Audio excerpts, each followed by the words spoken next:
Punchinello, Volume 2, No. 31, the 29th of October, 1870 ***** Conant's patent binders for Punchinello, to preserve the paper for binding, will be sent post-paid, on receipt of $1, by Punchinello Publishing Co., 83 Nassau Street, New York City. We will mail free a cover lettered and stamped, with new title page for binding first volume, on receipt of 50 cents, or the title page alone, free, on application to Punchinello Publishing Co., 83 Nassau Street. Harrison Bradford & Co.'s Steel Pens. These pens are of a finer quality, more durable, and cheaper than any other pen in the market. Special attention is called to the following grades, as being better suited for business purposes than any pen manufactured. The 50522 and the anti-corrosive. We recommend for bank and office use. D. Appleton & Co., sole agents for United States. Punchinello Volume 2. Number 31. Saturday, the 29th of October, 1870.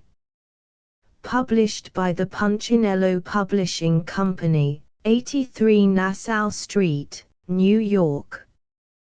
The Mystery of Mr. E. Drood, as an adaptation of the original English version, was concluded in the last number. The remaining portion will be continued as original. By Orpheus C. Kerr, commencing with number 30. See 15th page for extra premiums. Bound volume number 1. The first volume of Punchinello, ending with number 26, the 24th of September, 1870, bound in fine cloth, will be ready for delivery on the 1st of October, 1870. Price $2.50. Sent post-paid to any part of the United States on receipt of price. A copy of the paper for 1 year, from the 1st of October, number 27, and the bound volume, the latter prepaid, will be sent to any subscriber for $5.50. 3 copies for 1 year, and 3 bound volumes, with an extra copy of bound volume, to any person sending us 3 subscriptions for $16.50. 1 copy of paper for 1 year, with a fine chromo premium, for $4 single copies, mailed free. 10 back numbers can always be supplied, as the paper is electrotyped. Book canvassers will find this volume a very saleable book. Orders supplied at a very liberal discount. All remittances should be made in post office orders. Canvassers wanted for the paper, everywhere. Address: Punchinello Publishing Company, 83 Nassau St., NY P.O. Box No. 2783. Applications for advertising in Punchinello should be addressed to John Nickinson, room number 4, number 83 Nassau Street, NY. Foley's Gold Pens. The best and cheapest. 256 Broadway. To news dealers. Punchinello's Monthly. The weekly numbers for August, bound in a handsome cover, is now ready. Price, 50 cents. The trade supplied by the American News Company, who are now prepared to receive orders. Foster and Avril Steam, lithograph, and letterpress printers, embossers, engravers, and label manufacturers. Sketches and estimates furnished upon application. 23 Platt Street and 20-22 Gold Street, New York. P.O. Box 2845. Bowling Green Savings Bank, 33 Broadway, New York. Open every day from 10 a.m. to 3 p.m. Deposits of any sum, from 10 cents to $10,000 will be received. 6% interest, free of government tax. Interest on new deposits commences on the 1st of every month. Henry Smith, President. Reeves E. Selms, Secretary. Walter Roche, Edward Hogan, Vice Presidents. The only journal of its kind in America.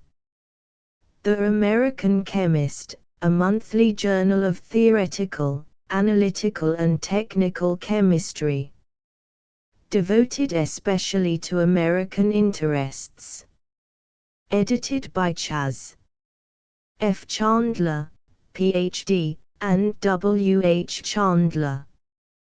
The proprietors and publishers of the American Chemist, having purchased the subscription list and stock of the American reprint of the Chemical News, have decided to advance the interests of the American chemical science by the publication of a journal which shall be a medium of communication for all practical, thinking, experimenting, and manufacturing scientific men throughout the country.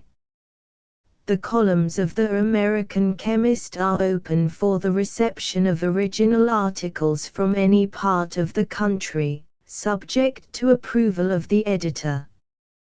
Letters of inquiry on any points of interest within the scope of the journal will receive prompt attention.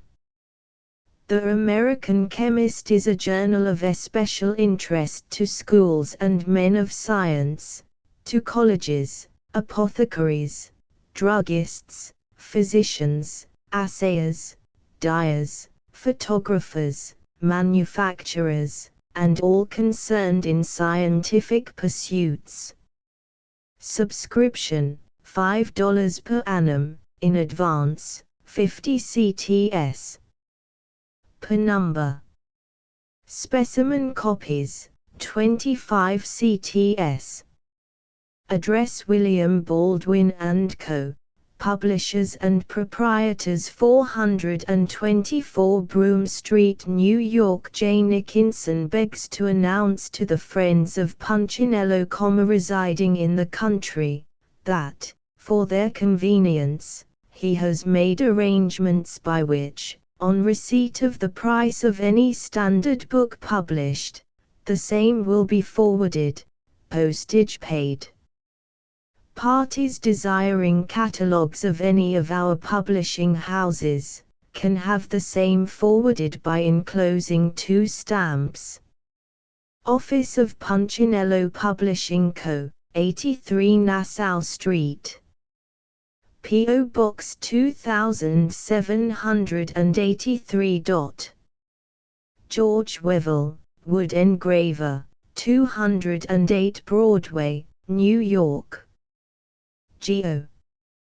B. Boland, Draftsman and Designer, No. 160 Fulton Street, Room No. 11, New York.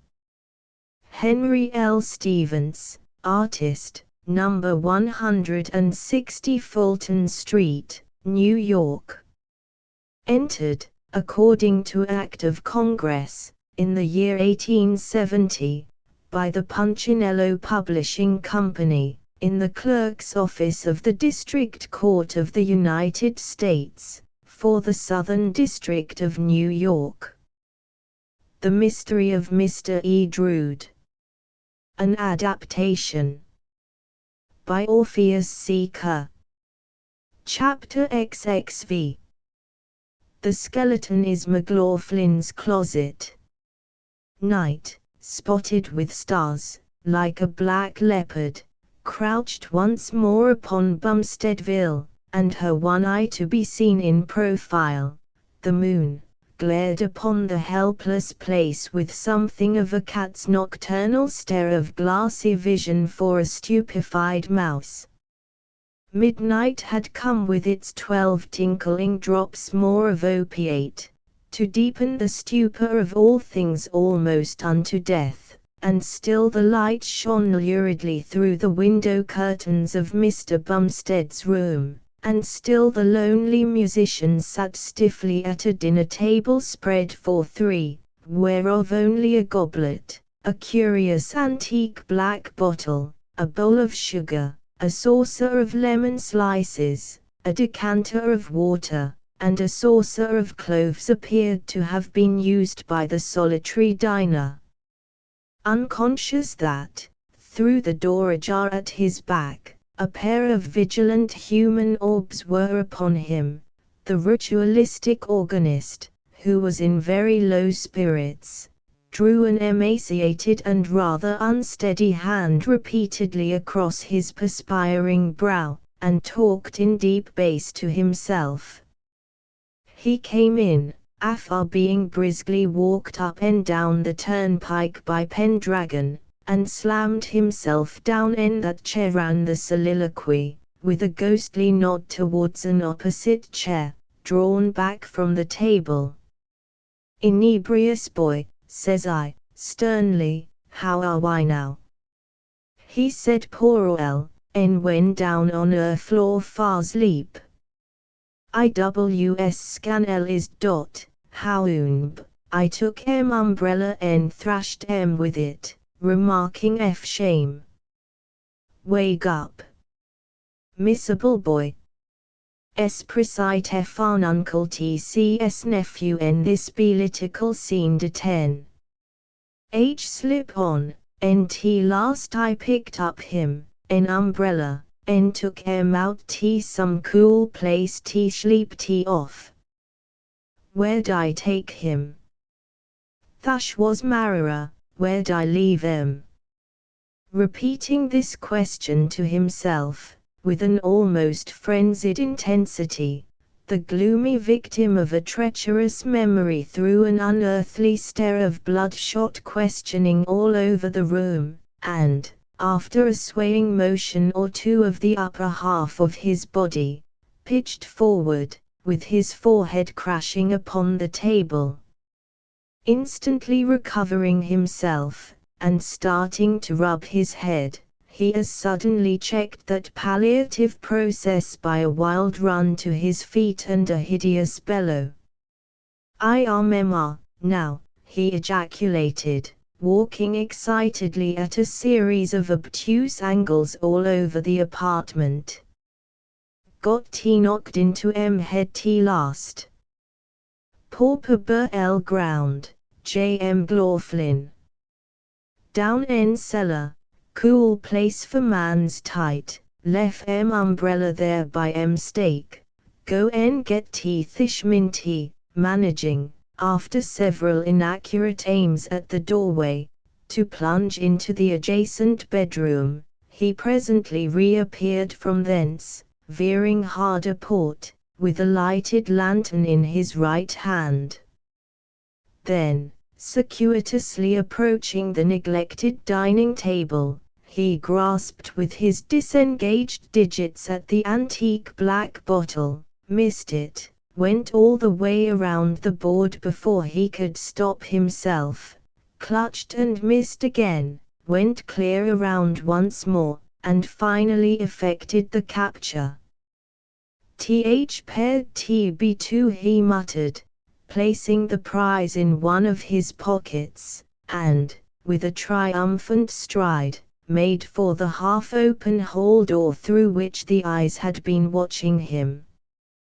The owner of those eyes, and of a surprising head of florid hair, had barely time to draw back into the shadow of the corridor and notice an approaching face like that of one walking in his sleep, when the clove-eater swung disjointedly by him, with jingling lantern, and went fiercely bumping down the stairway. Closely, without sound, followed the watcher, and the two, like man and shadow, went out from the house into the quarry of the moon-eyed black leopard. Fully bound now in the sinister spell of the spice of the Molucca Islands, Mr. Bumstead had regained that condition of his duplex existence to which belonged the disposition he had made of his lethargic nephew and alpaca umbrella on that confused Christmas night, and with such realization of a distinct duality came back to him at least a partial recollection of where he had put the cherished two. Finding Mr. Edrood rather overcome by the more festive features of the meal, notwithstanding his walk at midnight with Mr. Pendragon, he had allowed his avuncular displeasure thereat to betray itself in a threshing administered with the umbrella. Observing that the young man still slept beside the chair from which he fell, he had ultimately, and with the umbrella still under his arm, raised the dishevelled nephew head downward in his arms, and impatiently conveyed him from the heated room and house to the coolest retreat he could think of, there depositing him, and, in his hurry, the umbrella also, to sleep off, under reviving atmospheric influences, the unseemly effect of the evening's banquet. He had gone back on both sides of the road to his boarding house, and, with his boots upon the pillow, sunk into an instantaneous sleep of unfathomable depth. Dreaming, towards morning, that he was engaging a large boa constrictor in single combat, and struggling energetically to restrain the ferocious reptile from getting into his boots, he had suddenly awakened, with a crash, upon the floor, to miss his umbrella and nephew, to forget where he had put them, and to fly to Gospelas Gulch with incoherent charges of larceny and manslaughter. All this he could now vaguely recall, his present psychological condition, or trance state, being the same as then, and was going entrancedly back to the hiding place where, with the best of motives, he had forgetfully left the two objects dearest to him in life. On, then, proceeded the ritualistic organist in the tawny light of the black leopard's eye, his stealthy follower trailing closely after in the shade of the roadside trees where the star-spotted leopard's black paws were plunged deepest.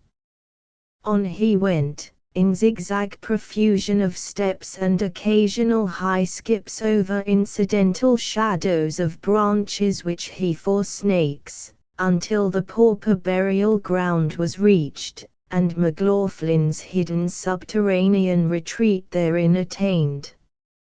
It was the same weird spot to which he had been brought by old Mortarity on the wintry night of their unholy exploring party, and, without appearing to be surprised that the entrance to the excavation was open, he eagerly descended by the rickety step-ladder, and held himself steady by the latter while throwing the light of his lantern around the mouldy walls. His immediate hiccup, provoked by the dampness of the situation, was answered by a groan, which, instead of being solid, was very hollow, and, as he peered vivaciously forward behind his extended lantern, there advanced from a far corner, oh, woeful man! Oh, thrice unhappy uncle, the spectral figure of the missing Edwin Drood. After a moment's inspection of the apparition, which paused terribly before him with hand hidden in breast, Mr. Bumstead placed his lantern upon a step of the ladder, drew and profoundly labiated his antique black bottle, thoughtfully crunched a couple of cloves from another pocket, staring stonily all the while, and then addressed the youthful shade, "Where's th umbrella? Monster of forgetfulness, murderer of memory," spoke the spirit, sternly. "In this, the last rough resting place of the impecunious dead, do you dare to discuss commonplace topics with one of the departed? Look at me, uncle," Clove befogged, "and shrink appalled from the dread sight, and pray for mercy." "Ish this proper language t address your relative?" inquired Mr. Bumstead, in a severely reproachful manner. "Relative," repeated the apparition, sepulchrally. "What sort of relative is he, who, when his sister's orphaned son is sleeping at his feet, conveys the unconscious orphan, head downward, through a midnight tempest, to a place like this, and leaves him here, and then forgets where he has put him?" "I give tea up," said the organist, after a moment's consideration. "The answer is, he's a deadbeat," continued the young ghost, losing his temper. "And what, John Bumstead, did you do with my Aroid watch and other jewels?" "Mushed ve spilt em on the road here," returned the musing uncle, faintly remembering that they had been found upon the turnpike, shortly after Christmas, by Gospeller Simpson. "Are you dead, Edwin? Did you not bury me here alive, and close the opening to my tomb, and go away and charge everybody with my murder?" asked the spectre, bitterly. "Oh, uncle, hard of head and paralyzed in recollection. Is it any good excuse for sacrificing my poor life, that, in your cloven state, you put me down a cellar, like a pan of milk, and then could not remember where you'd put me? And was it noble, then, to go to her whom you supposed had been my chosen bride, and offer wedlock to her on your own account?" "I was acting as your executor," Edwin explained the uncle. "I did everything forth best." "And does the sight of me fill you with no terror, no remorse, unfeeling man?" groaned the ghost. "Yes sure," answered Mr. Bumstead, with sudden energy.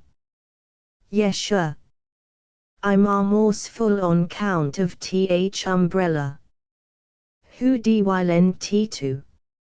It is an intellectual characteristic of the more advanced degrees of the Clove trance, that, while the tranced individual can perceive objects, even to occasional duplexity, and hear remarks more or less distinctly, neither objects nor remarks are positively associated by him with any perspicuous idea.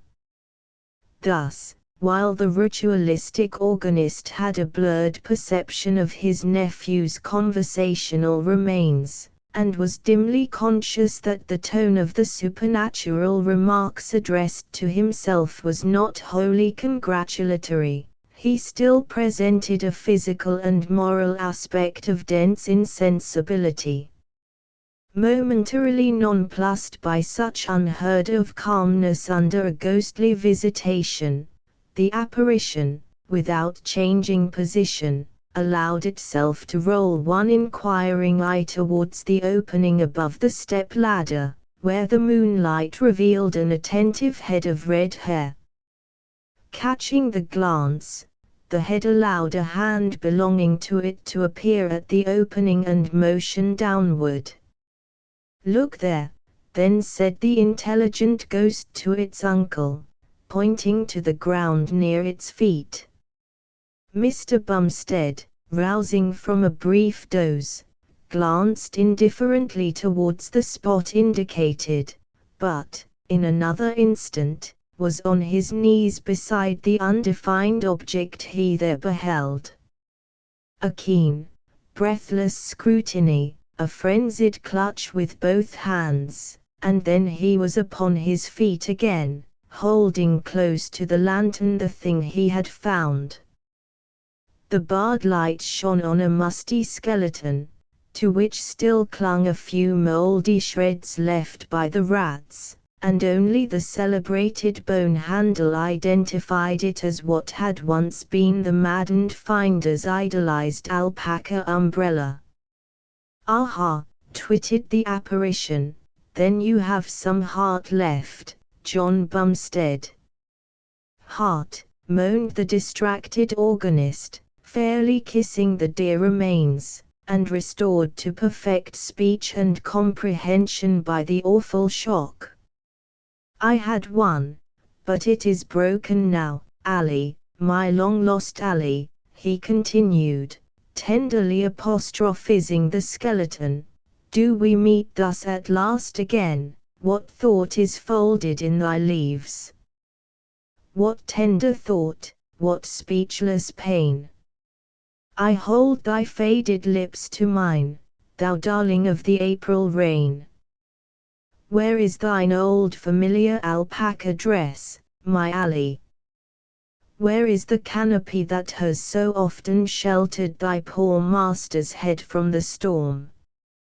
Gone, gone, and through my own forgetfulness. And have you no thought for your nephew?" asked the persevering apparition, hoarsely. "Not under the present circumstances," retorted the mourner, he and the ghost both coughing with the colds which they had taken from standing still so long in such a damp place. "Not under the present circumstances," he repeated, wildly, making a fierce pass at the spectre with the skeleton, and then dropping the latter to the ground in nerveless despair.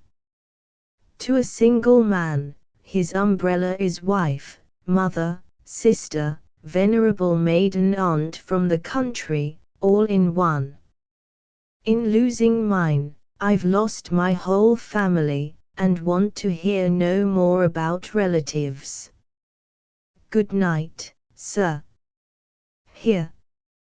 Hold on. Can't you leave the lantern for a moment?" cried the ghost. But the heart-stricken ritualist had swarmed up the ladder and was gone. Then, going up to, the spectre appeared also unto two other men, who crawled from behind pauper headstones at his summons, the face of the one being that of J. McLaughlin, that of the other Mr. Tracy Clues. And the spectre walked between these two, carrying Mr. Bumstead's skeleton in its hand. 1. The cut accompanying the above chapter is from the illustrated title page of the English monthly numbers of The Mystery of Edwin Drood, in which it is the last of a series of border vignettes, and plainly shows that it was the author's intention to bring back his hero a living man before the conclusion of the story. Answers to correspondence. By Bo. Is there a champagne wine having the flavor of gunflints? Answer. The wine made at Pierre, in the Champagne country, is said by connoisseurs to be so flavored. There is much alarm now among the wine growers, however, lest the next vintage may have a flavor of percussion caps instead, owing to the war and the modern weapons. Plantagenet de Vere. Would you believe a person named Jones on his oath? Answer. We would not. Smike. We read of houses being gutted by the Prussian soldiers. Have houses entrails, then? Answer. All occupied houses have livers, and most houses have lights. Empty head. We cannot pay strangers in advance for contributions that have not been sent in by them. Icarus. What do the balloon scouts of Paris use for ballast? Answer. Bundles of newspapers, chiefly. Immense bales of the unsold copies of the New York Free Press are now exported for the purpose. They are preferred to any other papers because, when placed anywhere in the balloon, they lie so, and, having already fallen from grace, falling from a balloon is nothing to them. Taxidermist. What is the best material for stuffing ballot boxes with? Answer. Greenbacks. Leatherhead. Is it true that most of the prominent men of England, Tom Brown Hughes, for instance, are proficient pugilists? Answer. We have never seen Tom Brown spar, but we have often seen John Stuart Mill. Abby Gansevoort. No, my dear, your name does not occur in any of Shakespeare's plays. Figdrum. Born to the drudgery of commerce, I aspire to literature. What am I to do to see my name in print? Answer. Put it in the city directory. Voice in the fog. Why is it that all the queerisms of the day, such as socialism, are more cultivated by Red Republicans than by any other political sect? Answer. Red, as artists well know, is the complementary or opposite color to green. The social phenomenon to which you refer, then, may be accounted for on the principle that extremes meet. Clericus. Is it proper for me, as a clergyman, to wear moustaches?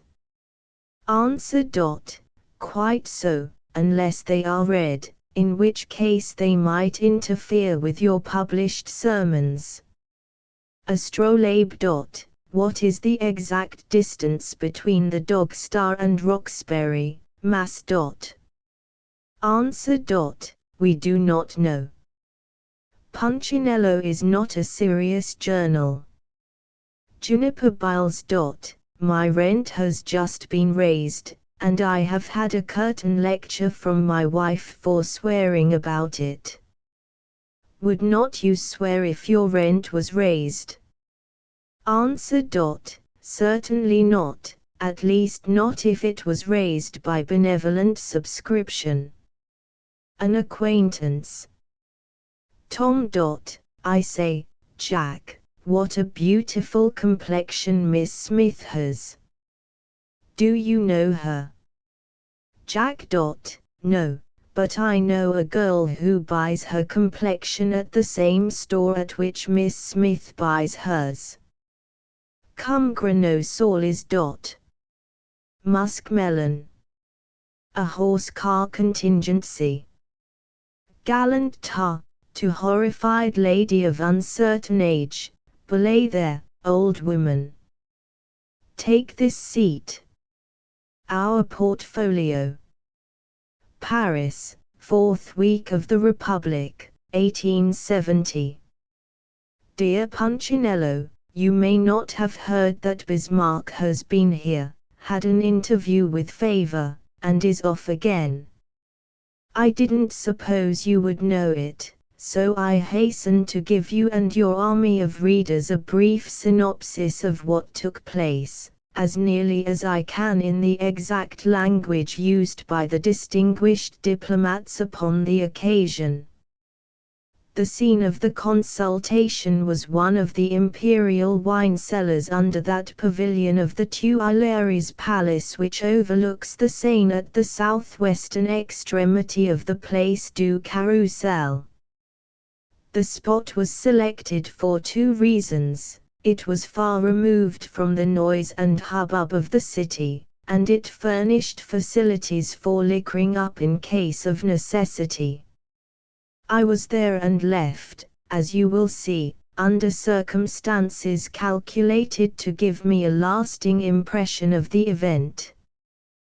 We all three of us sat around a pine table, upon which faintly flickered a tallow candle in a soda-water bottle, that shed around a sickly glare, that is to say, the candle did. Bismarck looked a little the worse for wear, I thought, and, as he unbuttoned his vest with a grunt of relief, he struck me likewise as being rather short in his wind.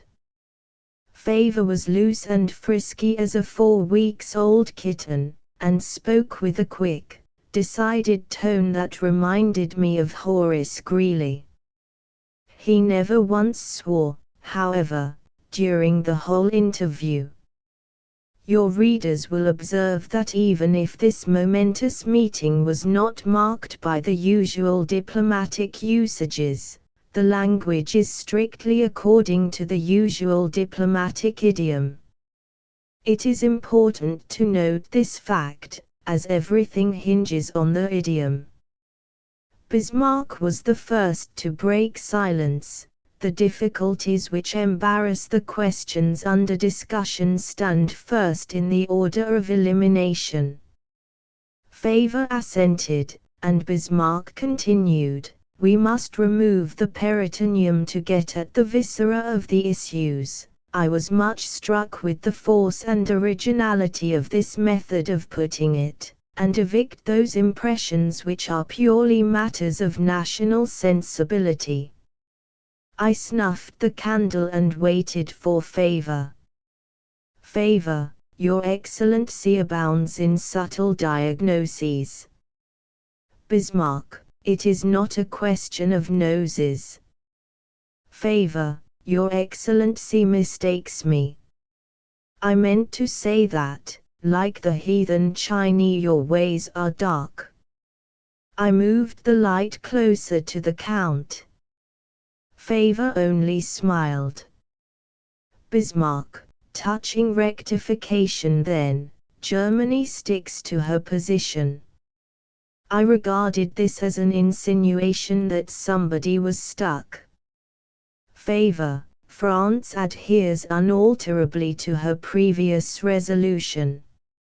National traditions, deeply interwoven with the fine fiber of individual natures, forbid the relaxation of tissues logically irresistible. A smile of triumph flitted faintly o'er the features of the Frenchman. He evidently thought he had made a 10 strike. I whispered approvingly, "'Tis bien, monsieur, 'tis bien." Bismarck, does the German heart yearn for the Rhine? Does it yearn for Strasbourg? Does it yearn for Metz? And if not, what does it yearn for? He was looking straight at me when he said this, and so I answered beer. A dark scowl flitted frantically over the features of the German, but he went right on, "Are all the longings of all these years, dating from the birth of Charlemagne and extending through Gustavus Adolphus to Frederick the Great and William I, by his father on his maternal grandmother's side, who lies in the iron coffin of the Domkirche at Potsdam, whence we derive the consolidated grandeur of Hohenzollern, mingling its rich ancestral dyes with the dark woof of fate to dispel the expanding dream of German aspiration." I had not time to witness the effect upon Favor, but, gasping for breath, I started from my seat and uttered these words, which I remembered to have read in a German-English libretto of Marie Stuart: "Mein Gott, ich kenn yours Effers Reinen Trieb, Weiss, das Jedieden wie Sheet Ausu Credet." It did not matter to me that Favor lay swooning on the floor, that the Count glared at me savagely and crunched his jaws with maniacal energy. My knowledge of German was up. It had caught the fierce impulse, the majestic sweep of his ponderous linguosity. I remembered another sentence, and hurled it wildly at him. Be Gott, du worst, ich Horfs, noch weil Jar auf ihrem Grab wandel, und dass du selber sie hinabzustürzen broughtest. Again I looked at the Count.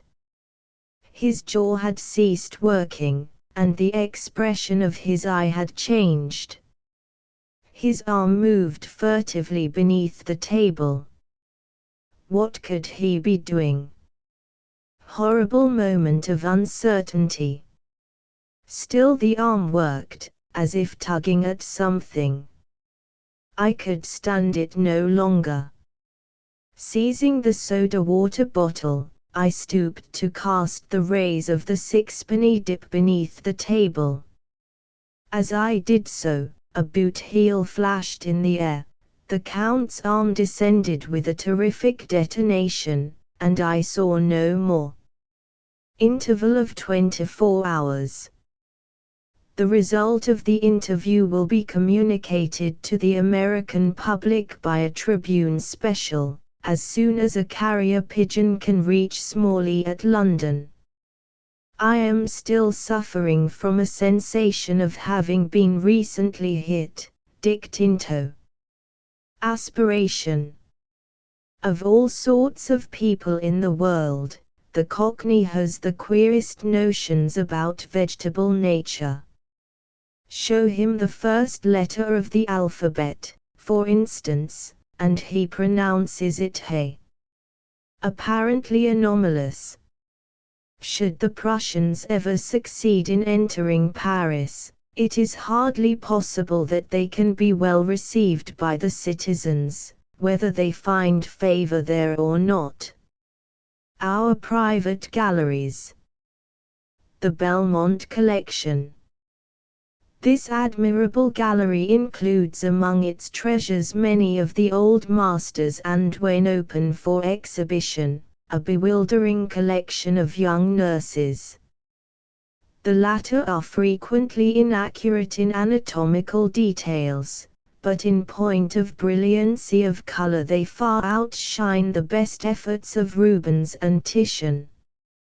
The flesh tints produced by many of our Fifth Avenue belles infinitely surpass the obsolete tints upon which the great Venetians used to pride themselves. In Mr. Belmont's gallery there are so many original Raphaels and Murillos, painted by the very best European artists of the present day, that it would occupy far too much of our limited space were we to notice them in detail. We will therefore pass them by, and simply call attention to some of the more noteworthy pictures, executed by contemporary painters, which hang side by side with the more smoky but hardly less valuable works of antiquity. Prominent among these is a modest little fruit and flower piece, by that promising young artist, Miss Susan B. Anthony. It deserves especial praise for its accurate copying of nature, the varied beauty of its coloring, and the deep longing of the heart, the hunger of the soul, which must have inspired the fair artist. We give a faithful sketch of this charming picture, though, of course, the glories of its rainbow hues cannot be represented here. Fruit and flower piece. A beautiful work, and one evidently inspired by the sound of battle, is the noble historical painting entitled On Picket by Mr. C. A. Dana, Associate Artist, National Academy of Veloci Pedestrianism. The artist has produced a picture that must inspire us all with the absolute truth of the story it so dramatically tells, while he has filled our hearts with deep sympathy and lofty admiration for the lovely and heroic combatant depicted on his canvas. Our army officers, Colonel Fisk for example, who are ignorant of the sword exercise may derive a hint from this spirited work, as to the importance of obtaining a thorough mastery of the fence. Claude's renowned landscape of the ruined mill is familiar to all who are acquainted with it, and has been greatly admired by those who did not feel impelled to condemn its many faults. But Claude is now known to have been no artist, but a mere pretender. There is reason to believe that he had never read Ruskin, and was hence necessarily ignorant of the aim and method of landscape painting. Our young friend Brown, the spiritual and fascinating assistant rector of a fashionable uptown church, has in this gallery a rendering of a similar subject. How manifest is his superiority to Claude! With what truth and fidelity to nature, with what holy calm, and childlike faith, and lofty aspiration has Brown filled his glowing canvas! And withal, he does not lead us back to the dead faith and traditions of the past, save to urge us onward in the pathway, in short, to urge us on more or less. To those envious minds who affect to regard Brown as a mere amateur, an undertaker of more than he has the ability to execute, we would deign but one reply, and that would be, look at his trees in the picture called The Ruins of the Mill, and then cower back into your native insignificance. Ruins of a mill. There are many other pictures which we would like to notice in this article, but want of space will forbid us to do so this week. We have merely room to mention, with warm approbation, the exceedingly dramatic little genre picture entitled Shoe Fly by the veteran minstrel, Mr. Daniel Bryant, whose recent translation of Homer has given him so high a rank among the best German scholars of the day. Shoe Fly. Rules and maxims. How they change. Aesculapius now gives to us and our children, as medicine, what he denounced to the last generation as pison. The heresy of yesterday is the orthodoxy of today. Thus the philosophy of those who are under the turf is refuted by those who are on the turf. It used to be said in regard to horses, 1 white foot, buy him, 2 white feet, try him, 3 white feet, deny him, 4 white feet and a white nose, take off his shoes and give him to the crows. But the advent of Dexter has changed the sinister rhyme to 1 white foot, spy him, 2 white feet, try him, 3 white feet, buy him, 4 white feet and a white nose, and a mile in 2 to 17 he goes. Right to the spot. Additional spots on the disk of the sun are reported. An ingenious writer, who candidly states that he is not an astronomer, accounts for them by suggesting that they are caused by stray shots from the Prussian sharpshooters who tried to bring down Gambetter's balloon. A query for steeplechasers. We hear a great deal about featherweights in connection with racing. If there are such things as featherweights, why on earth don't the managers of Jerome Park races stuff the steeplechase jockeys with them, to prevent them from being injured by such accidents as happened there on the opening day of the autumn meeting? Poems of the Cradle. Canto 8. Jack Sprat could eat no fat, his wife could eat no lean, and so between them both, they licked the platter clean. Jack Sprat was a near neighbor to the poet. He was a remarkably delicate man, cadaverous and thin. A dyspeptic, always ailing, he was a subject of pity for his friends, and of wonder to his acquaintances. But behold the eternal fitness of things. Providence blessed him with a wife, his opposite in every respect. When extremes meet, a perfect whole is the result, and in this case it was a perfect marriage, fit to be sung by poets and embalmed in verse. When Jack Sprat met Sally Stubbs, at a husking party, she took his eye, and kept it. She filled his heart completely. A rosy-cheeked, buxom lass, healthy and hearty, dimples and dumplings combined, she captivated and carried, by sheer force of weight, the delicate soul of poor Jack. It was a case of latitude against longitude, strength against weakness, smiles against tears, laughter against groans. And so the poor fellow, feeling an unacknowledged desire to find someone able to support and protect him, yielded to the advice of his friends and his own inclinations, and laid his attenuated hand, with his poor little heart in it, at the fat feet of fair Sally Stubbs. He was smiled upon, broad-grinned upon, and accepted, and thereby rendered for the nonce the happiest of men. Tradition has it that the next day he actually ate a hearty dinner, and did not complain of his digestion immediately after. But this is considered doubtful by many.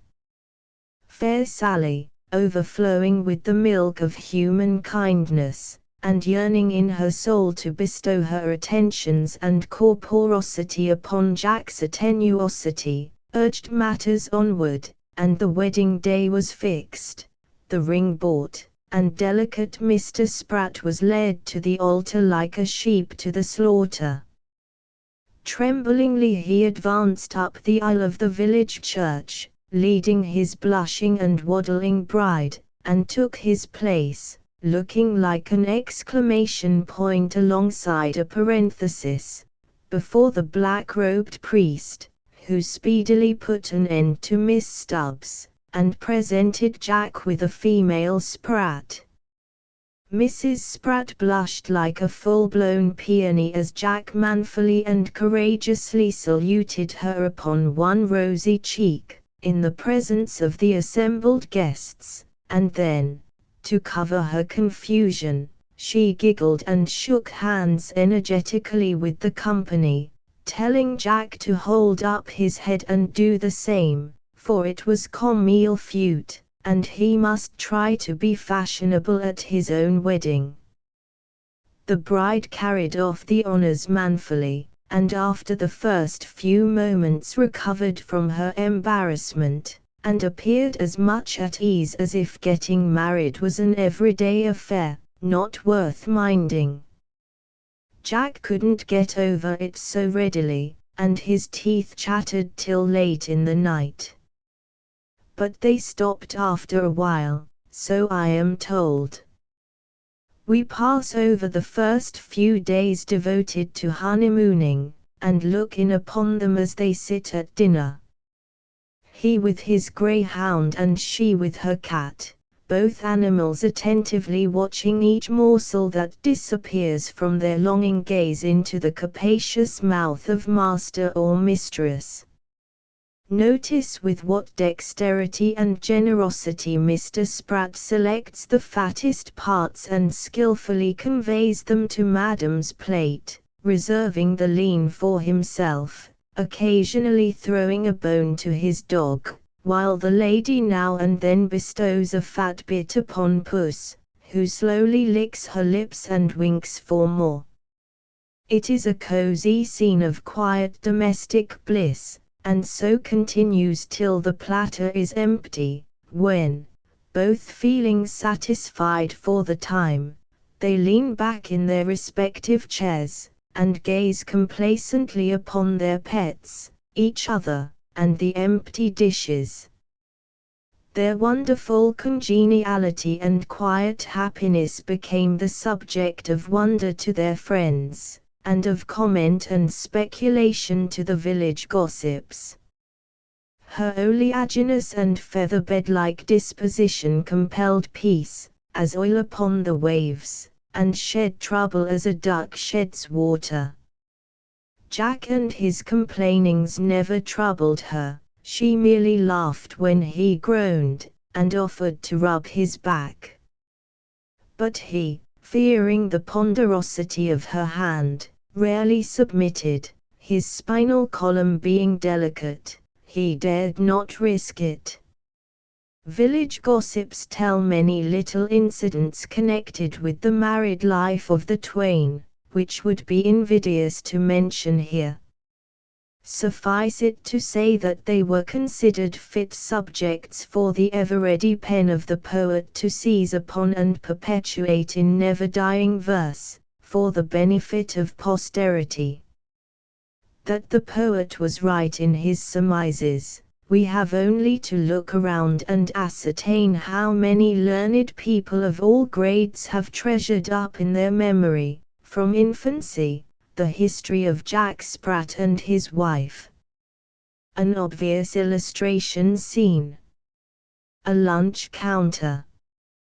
Customer. Waiter, do you call this a milk toast? Why, there's no milk to be seen. Waiter. Milk all gone into the toast, sir. Customer. But there's no toast to speak of. Waiter. Toast all gone into the milk, sir. Customer. Ah, ha, there's an idea in that, by Jove. I'll go straight home and write a pamphlet upon the new theory of mutual absorption. Waiter. Yes, sir. Don't forget to mention the Kilkenny cats, sir. Encouraging home manufactures. Young patriot. Gimme 3 cents worth o' chestnuts. Female broker. Do you want Italian ones? Why Pino, darn you, gimme American ones. Count Bismarck's account. Bismarck's insolence is really becoming dangerous. He can deny and contradict the statements made by other counts, ambassadors, kings, or by himself, without its becoming a matter of sufficient importance to interest us. Such giving and taking the lie is a part of the business of persons of this kidney. But he has actually had the audacity to deny the truthfulness of the report by Russell to the Times of a conversation held between them.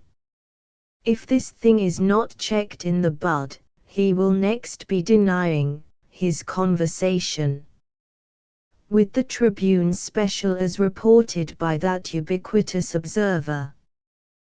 What will there be for the world to believe, if it loses faith in the truthfulness of the papers? A con. For the Vatican. Why is Victor Emmanuel like a tomahawk? Because he is now said to be a tool in the hands of the Reds. The loudest of Sunday's swells. The swell of the church organ. The prize calf S.L. Woodford fattened up by Messrs. Greeley and Curtis for the special purpose of being cut up on Tuesday, November 8th. Dost Know Me? Composed by our special dangerous lunatic in one of his lucid intervals. Dost know me? Dost know me? Was all the maiden said, as she streamed her golden tresses through the half-unkneaden bread, while the sunset light came sheening athwart the oaken floor, and the headsman chanted his roundelay at the soul-beshriven door. Dost know me? Dost know me? Rang o'er the heather wild, while the dewdrop lifted its golden head, and the hoary bullfrog smiled, yet every eye was dim with tears, as the shadow of time replied, and the echo from over the moorland drear, in cloistered glory and voice of cheer, silently welcomed the bride. Dost know me? Dost know me? And a soul from out the gloom welcomed the rippling brooklet flowing past the tomb, gilding the steeples, near and far, with a dusk and dimsome spleen, tipping with crest of golden fire each mighty Caesar's funeral pyre in its wealth of golden sheen. Dost know me? Dost know me? Eftsoons the answer came from the lips of the lady with blonden hair like a wreath of golden flame, as she lifted the light of her beauteous eyes to the questioning lips of the knight, and muttered those words of import dire, and flashed her eyes with a baleful fire. Alas! Did he hear aright? I know thee. I know thee. For thou art the Kuli Khan, and I am the Empress of Allahabad, or any other man. Then turtle soup may lift its crest o'er the stars in the twilight dim, ere I, an Empress of regions fair, with a halo of succulent blonden hair, elope with a Kuli grim. Ah me! 'Twas sad, and a gruesome night, when the maiden fair said, No, and gave response to the knight's demand in accents sweetly low. The end. Gems more clear than this, no doubt, have oftentimes been seen, yet methinks, at least, 'tis a poem clear as poems which every week appear in the Waverley magazine. Well said, old mole. In a newspaper description of Mr. Greeley, published some years since, it was stated that he was born with a mole upon his left arm. This may or may not be the case, but, judging from the persistence with which the great agriculturist advocates subsoil plowing, there can be no doubt whatever that he has mole on the brain. Blood and thunder. Punchinello learns, without the least surprise, that Mr. Youngblood has retired in disgust from the management of the New York Free Press. It is further announced that the estimable publication referred to will henceforth be under the charge of Mr. Oldblood, a blood relative of all the Babloods belonging to the John Real Democracy. Fall weather. The subject of bringing down rain by the firing of artillery has again been revived, owing to the long droughts that have lately prevailed.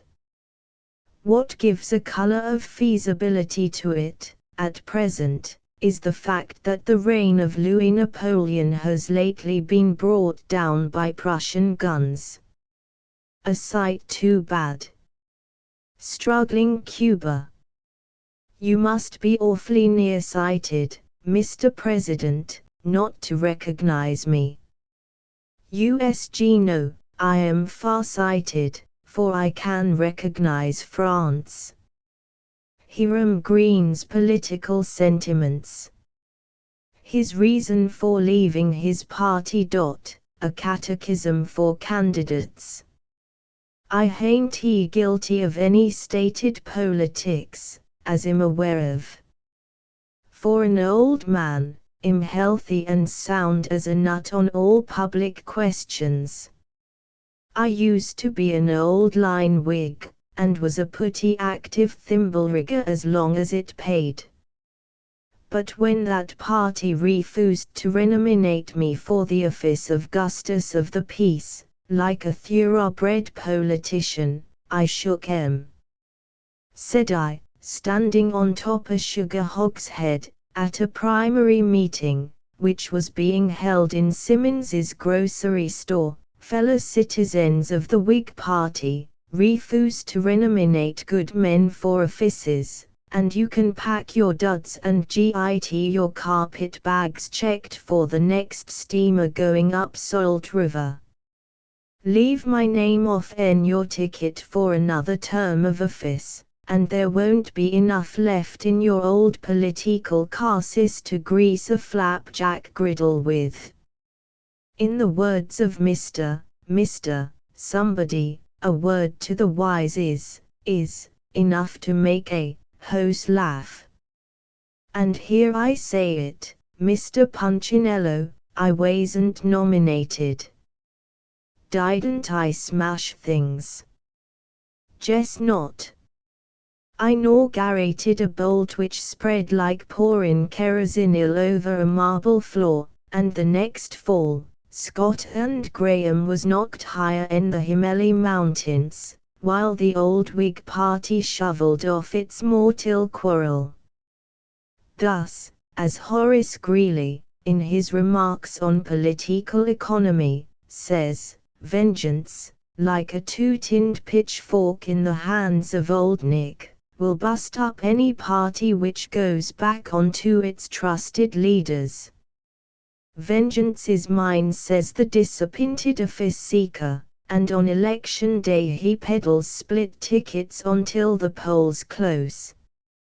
Standing as I do on neutral ground, I wish like John Bull I could make my neutrality pay as well as JB does, by selling stores to the Prussians and the French.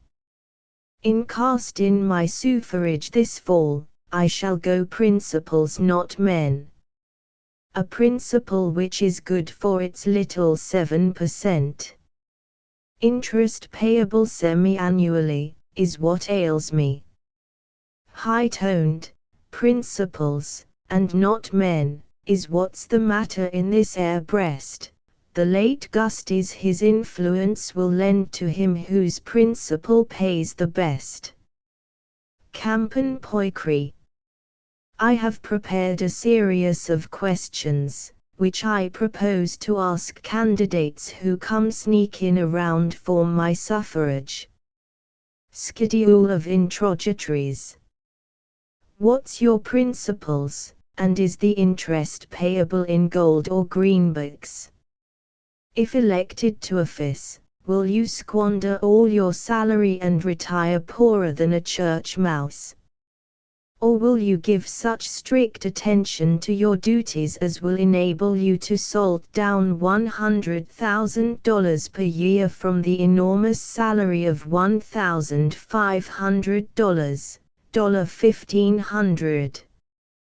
Do you think taking an ironclad oath has got anything to do with a certain commandment which says, "Thou shalt not steal"? Are you a believer in E.K.D. Stanton's revolutionary days, that woman is the coming man, and if so, how do you like it as far as Yove got? Do you think Theodore Tilton, Ed Studwell, Steve Greifswald, Fred Douglass, and Susan B. Anthony would make as good presidents of the U.S. as a man would? Is your wife one of them strong-minded critters, who believes that husbands had ought to stay home and nurse the baby while she goes out and plays baseball? Will you fall onto a voter's shoulders, who eats garlics and onions, and shed tears as freely the day after election as you will the night before? Could you sing the battle cry of freedom so lovely, if it wasn't for Uncle Sam's notes? Would you have any objections, if our national and common councils, like that of Rome, should organize economical councils? In the war on t'other side of the pond, is your sympathies for lager or pea soup? If you want the German vote, don't you think it would be your political beer to get at loggerheads with the Prussians?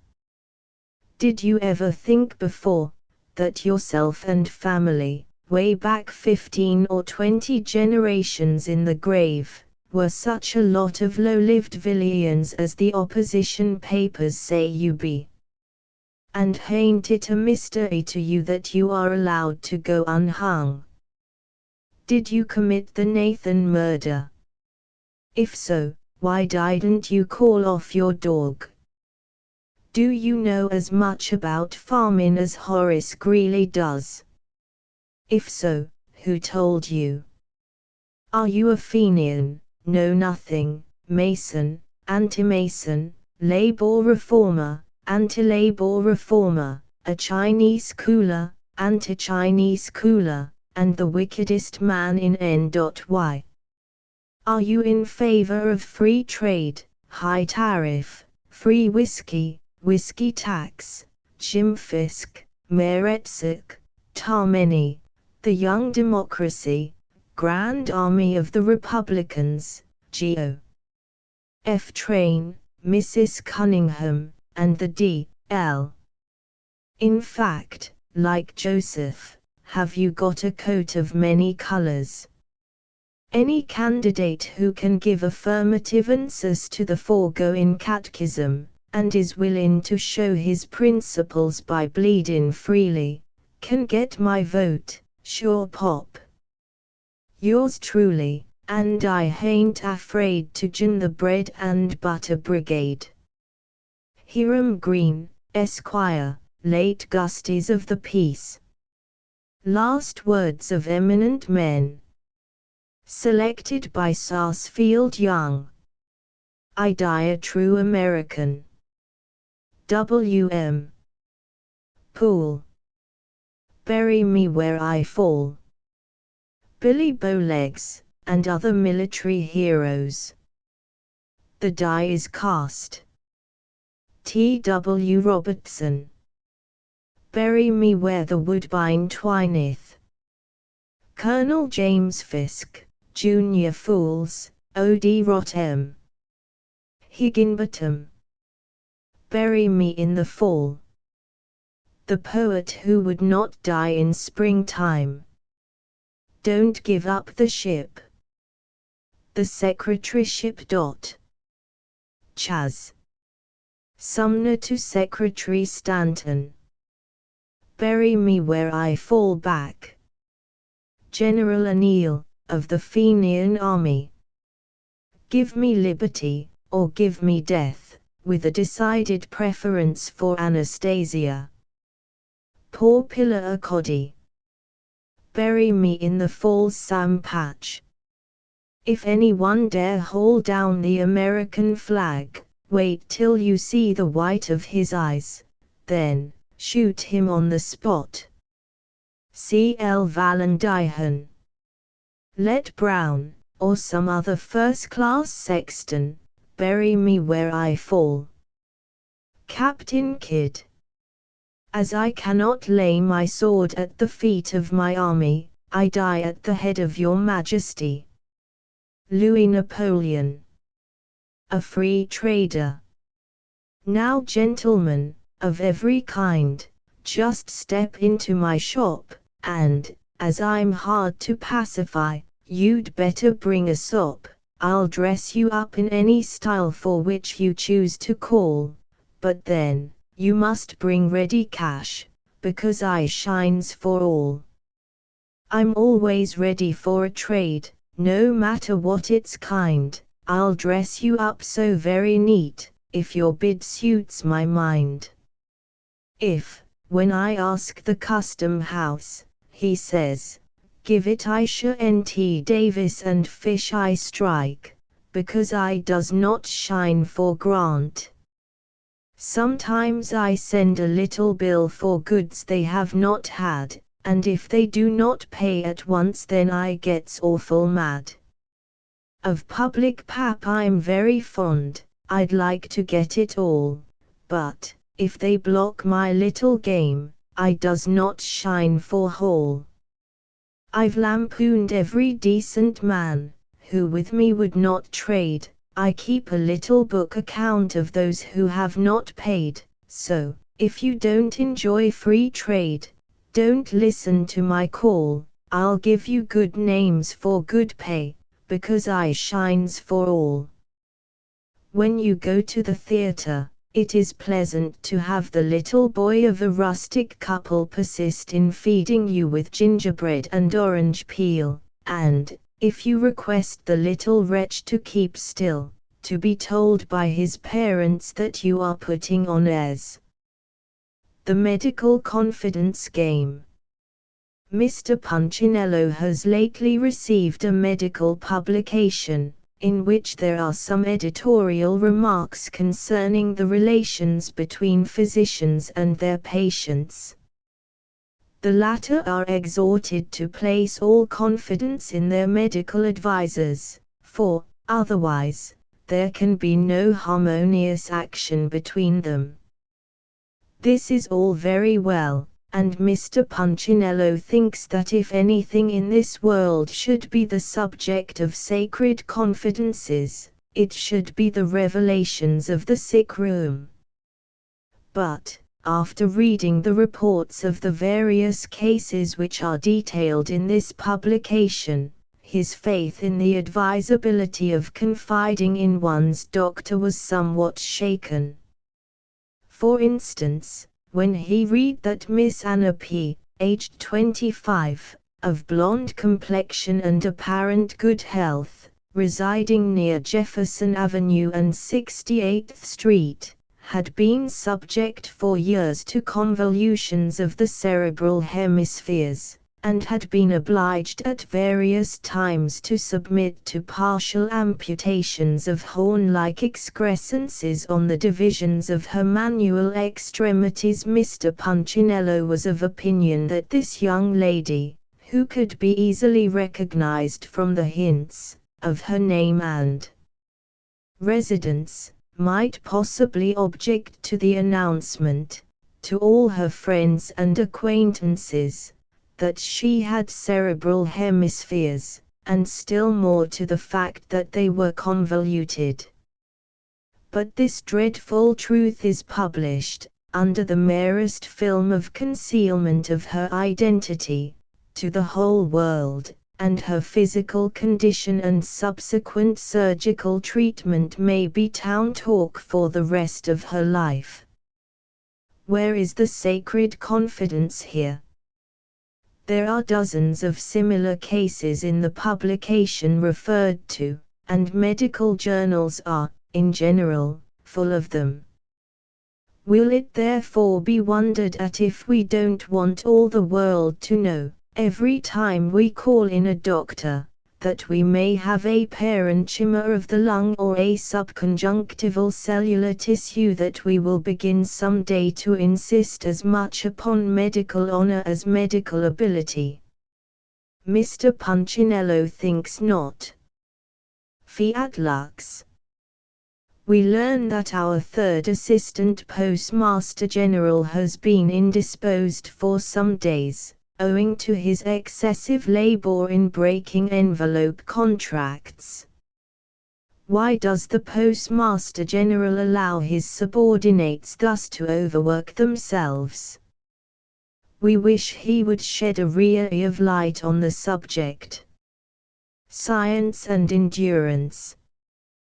When people undertake anything in the cause of science, or indeed in any other cause, they might as well do their best while they have a chance. This is an axiom of social economy which is presented, gratis, to the world. Now, the three scientific men who intend passing the winter on the top of Mount Washington, might certainly find some other manner of spending the cold months in the interests of science which would be much more difficult and disagreeable. They expect to be snowed up at the Tip-Top House, from December until March, and will spend their time in a room lined with felt, where they will burn 20 tons of coal during their sojourn. Almost anyone could do all this. If the scientific gentlemen in question desire to undergo some really notable hardships, there are plenty of deep lakes in New York, at the bottom of which they might spend the winter in a diving bell.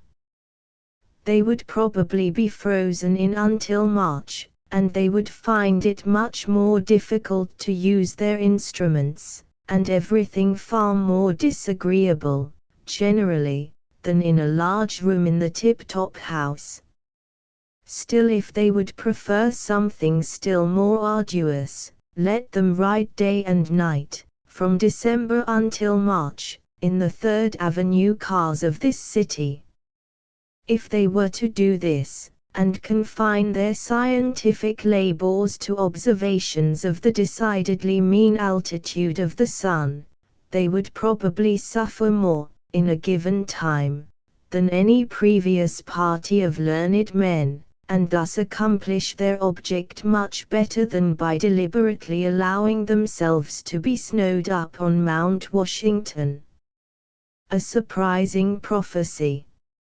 Years ago Mr. Punchinello had a very old grandfather, and he well remembers that on the inside of the lid of a certain horsehair trunk, the property of that estimable old man, was pasted a bit of poetical prophecy, the words of which embedded themselves, like the hot letters of a branding iron, on the tender skin of Mr. Punchinello's mind.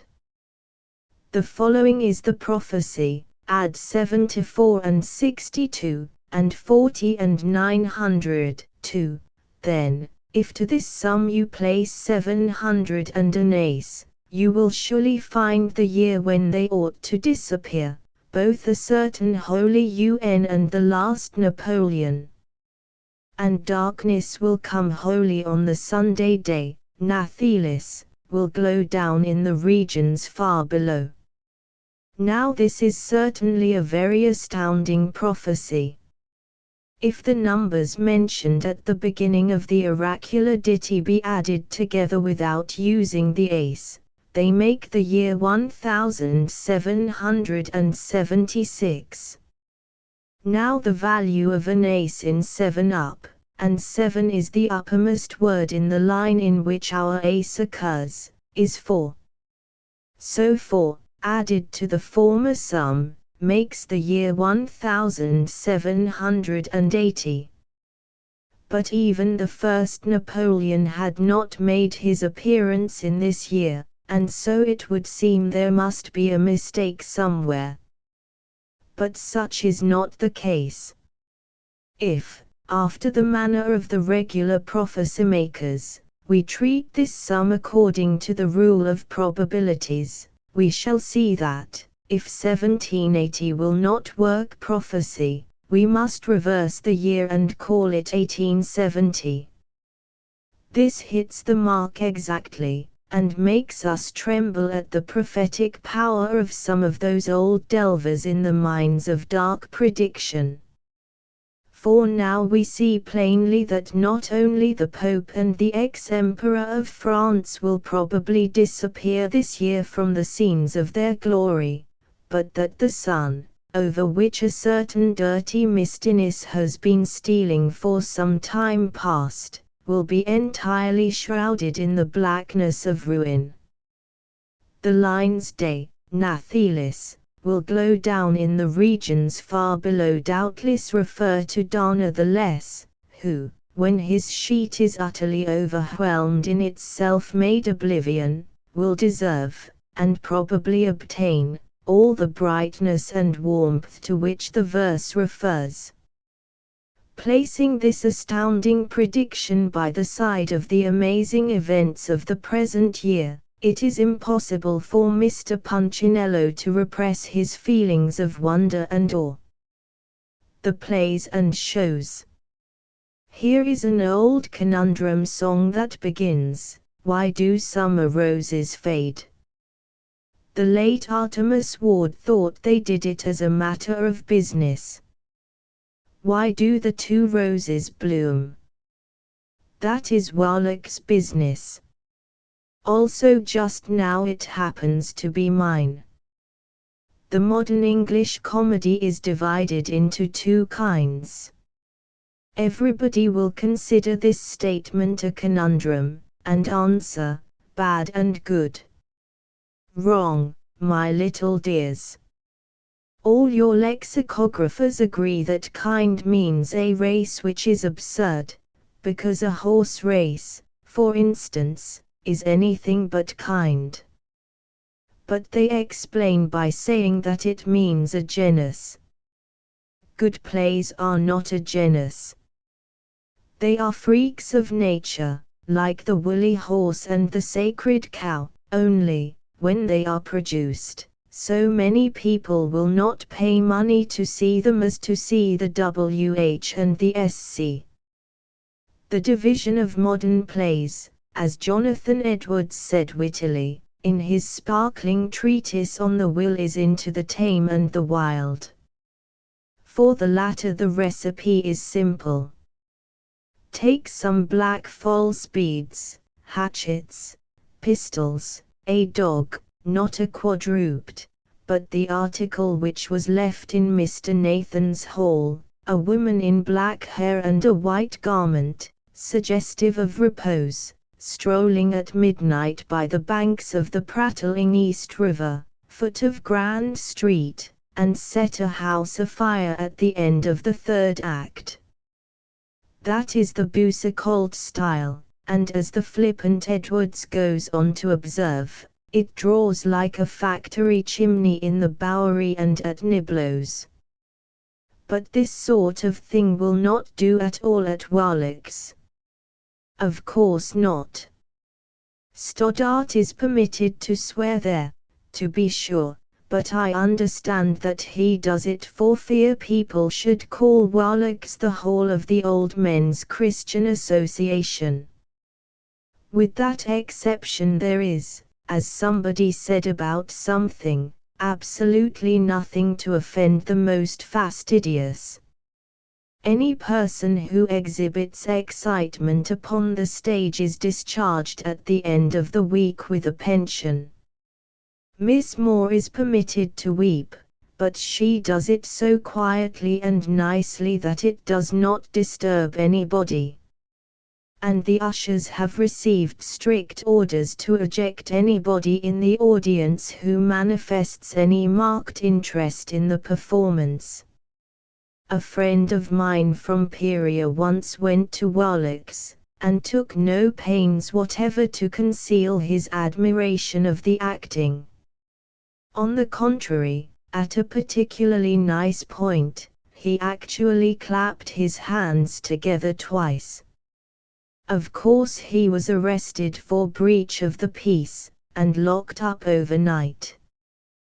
But the management declined to prosecute when it was represented to them that the man had lately seen Mckean Buchanan at the Peoria Academy of Music, and that he could not help testifying his gratification that Lester Wallack behaved so differently, and he was discharged. He went back to Peoria, and told his neighbors that there was a place in New York where they got up a yawning match. This coarse person called it a gaping bee, every night between the stage and the audience, and the stage always won. Now we know, that is those of us who are in good society, that what this uncouth rustic mistook for indifference is the air of society. Talleyrand said, or somebody said he said, that the use of language was to conceal thought. Go to Wallack's and you will see that the art of acting is to suppress emotions. Everything is below concert pitch, except perhaps the orchestra, which insists upon playing lively and popular music, instead of doing the Dead March in Saul for a funeral procession while the audience files out dreamily to drink, and empties some dull opiate to the drains. The entire audience are making heroic efforts all through the play to prevent each other from seeing that they know they are listening to the most finished acting to be seen anywhere, and looking at the prettiest stage pictures ever set. All the actors are all the while trying to conceal the fact that they are doing any good acting. The whole theatre is in a condition of sweet repose, like the placid bosom of a mill pond on a summer afternoon, when Stoddart shoots the dam. Well, when you have society theatres, where they do this sort of thing, you must have society plays. The recipe for these is different from the gallon of gore and the ton of thunder which make up the other sort. You must have your actors representing people who are always bored to death, if you wish to maintain the respect and patronage of a society audience, whose ambition is to seem to be always bored to death in real life. You must have what the sweet but not exemplary Swinburne calls the lilies and languors of virtue at Warwick's, to balance the raptures and roses of vice which you get at the sensational shops. People may fall in love, in a mild way, as they do in society, but they must not undergo the ravages of that passion, as it is exhibited out of society. They are, so to speak, vaccinated for love, and they are safe from the virulent confluent or even the varioloid type of the original malady. They may also transact business, of a high-toned sort, and sometimes they get out of temper. But their main employment is to wander about and yawn, or to sit down and sneer. There is a laborious lunatic who makes ice at the fair of the American Institute, with the thermometer at 80 degrees or so in the shade. Note to editor. I don't know the man from Adam, and have received no consideration from him whatever for this allusion. I believe his ice costs this ingenious individual about $4 per pound to make, but no matter. Well, this is exactly the trick by which you make society plays. Robertson does it to perfection. He is the patent refrigerator. And the man who did the Two Roses has plagiarized his process and reproduced his results. I don't know whether the idea is to interest people in what is uninteresting, or to uninterest people in what is interesting. But he does both. Perhaps, however, some absurd person would like to know something about this play. There is a commercial traveller in it, who is taken, by the by, bodily and even to his checked trousers, out of one of Robertson's plays. The only addition that has been made is that this one swears. But then Stoddart personates him. This commercial traveller has a wife. To whom, by the by, did it ever occur, before the author of this play, that commercial travellers could have wives? The wife of this itinerant commercial person is a stationary commercial person, who keeps a boarding house which the youths, the heroes of the play, have the misery to inhabit. All this is undeniably low for Warwick's, and the sales ladies in the audience express their sense of that fact by intimating that F.E. German's jewels are not real, and the sales gentlemen by confiding to one another at the bar, whither they went after the second act to quaff the maddening sarsaparilla, that Warwick's is running down. As I have abused several revered institutions in these few lines, I will, in terror of public opinion and private wrath, execute a small variation on my usual and familiar autograph, and sign myself Picador. Voracious vegetation. It appears that our ever-active park commissioners are making vigorous efforts to establish a zoological garden in Central Park, It has been generally supposed that gardens were either horticultural or agricultural, but if the commissioners can get up anything of the kind which shall be zoological, Mr. Punchinello has not the least objection in the world. He supposes that in such a garden the principal plants will be tiger lilies, coxcombs, larkspurs, ragged robins, coltsfoots, horse chestnuts, gooseberries, dandelions, foxgloves, and dogwood. If full crops are desired, a good many pigeons and chickens should be kept on the grounds, and that portion of the gardens devoted to leguminous products will probably be occupied by storks and giraffes. Is it likely that a set of Chinese gardeners would be able to mind, at the same time, both their P's and their Q's? English grammar included. First young gentleman. I tell you what, it's awful hard to get anything to do, just now. 2D ditto. That's so. I seen an advertisement yesterday for a tutor in a family, and I've just been and wrote an answer. The curious future. Of all the cues which any man or any nation ever gave to another, the Chinese have supplied us with the most curious. The arrived man from that celestial part of the world, who is now so industriously engaged washing for us in New Jersey, and again, making our shoes in Massachusetts, and who proposes to be our dairymaid, our chambermaid, our barmaid, and, if Barnum will go into the humbug business again, our mermaid, brought the Q on the back of his head when he crossed the Pacific Ocean, and landed on the coast of California.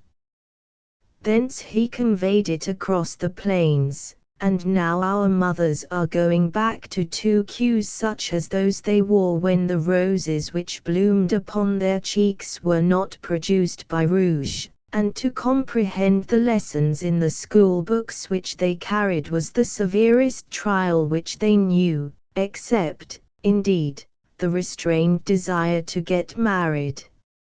And our fathers will wear one tail, as did their ancestors, who curled those appendages gracefully around the limbs of the trees while they played baseball with cocoa nuts, or visited in that nimble manner in which none other than monkeys are capable of moving about. Our great American agriculturist, too, who has plowed so deeply in the Tribune office, is going to look like a Chinese, and she, who has given us our caudal lectures now for many years past, will exhibit Anna Dickinson as a convert to two tails. Next, he who serves up for us our religion every once a week in the form of sanctimonious speeches on the subject of political economy, will let his congregation go behind Plymouth pulpit for the purpose of getting their cues for the next Sunday love feast by observing his. The long and the short of the new vanity, however, will be found in fullest perfection among the bullabears in Wall Street, who, of all other honest men, are best able to teach the rising generation the significance of heads I win, tails you lose. Then, again, in the far future perhaps some industrious antiquary will exhume an awful tale of the present generation that was invented by Mrs. H.B. Stowe, when she looked across the Atlantic Ocean, and interviewed the ghost of Byron. The future is going to be glorious and curious for all who wish to upbraid, and when our fathers pass us, and we see their heads, we will be convinced that thereby hangs a tale, also, when our mothers' heads go by, that thereby hang two tails. A no-dio's suggestion. Swinburne has written an ode to the French Republic. This lofty rhyme is built up of strophes, antistrophes, and an epode. In its construction, and grandiloquence are thrown about with the careless disregard for innocent passers-by which characterizes that poet's freedom of style. Most probably no sane English-speaking person has read it through and preserved his sanity. The poet's idea in writing it was to get the French engaged in trying to understand it, and the Germans to engage in translating it, and thus stop the war by pure exhaustion of the combatants. The idea was good, but hardly practical. Social science by telegraph.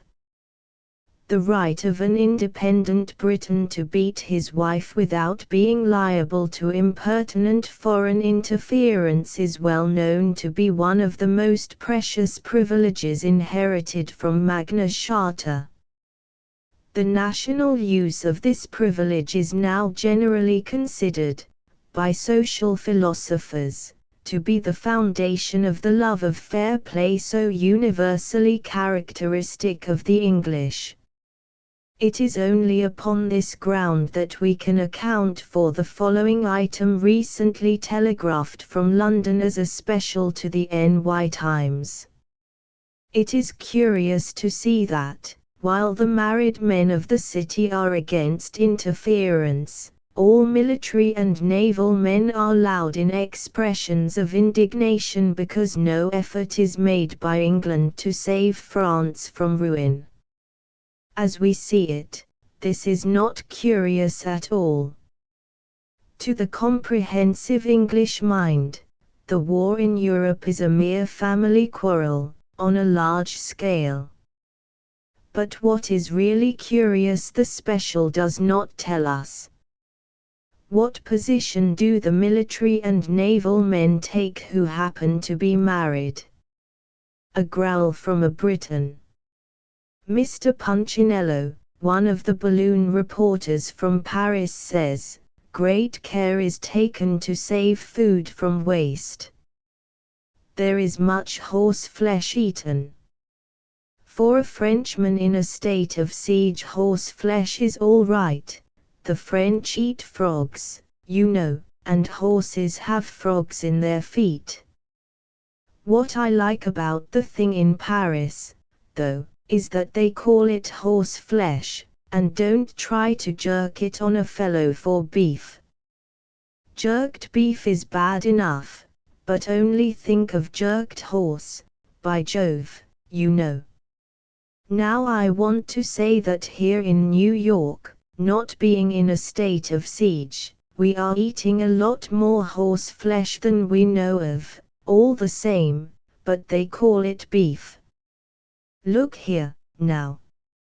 I take my grub, sometimes, only for the sake of seeing life, you know, at a decent sort of a place enough, to which butchers resort.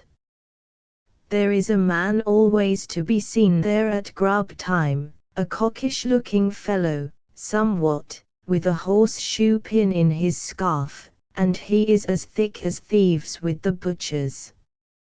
Yesterday, for the first time, I got an inkling of who and what he is. I saw him performing an operation upon a horse, in the yard of a livery stable. He is a veterinary surgeon. He consorts with butchers. Put that and that together, Mr. Punchinello, and see what you can make of it. And the duffer always eats mutton, too, or fish. I never yet heard him call for beef. He knows all about nag, and likes it alive, but he is not to be nagged into eating it. Nay. Nay. Yours, irascibly, Yorkshire pudding head. Dead beats. Muffled drums. A T. Stewart & Co., are offering extraordinary bargains in ladies' English hose, full regular makes, from 35 cents per pair upward.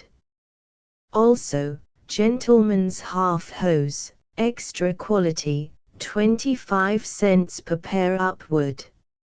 Large lines of ladies' and gentlemen's silk and merino underwear.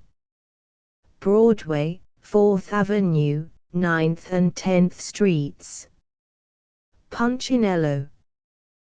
The first number of this illustrated humorous and satirical weekly paper was issued under date of the 2nd of April, 1870.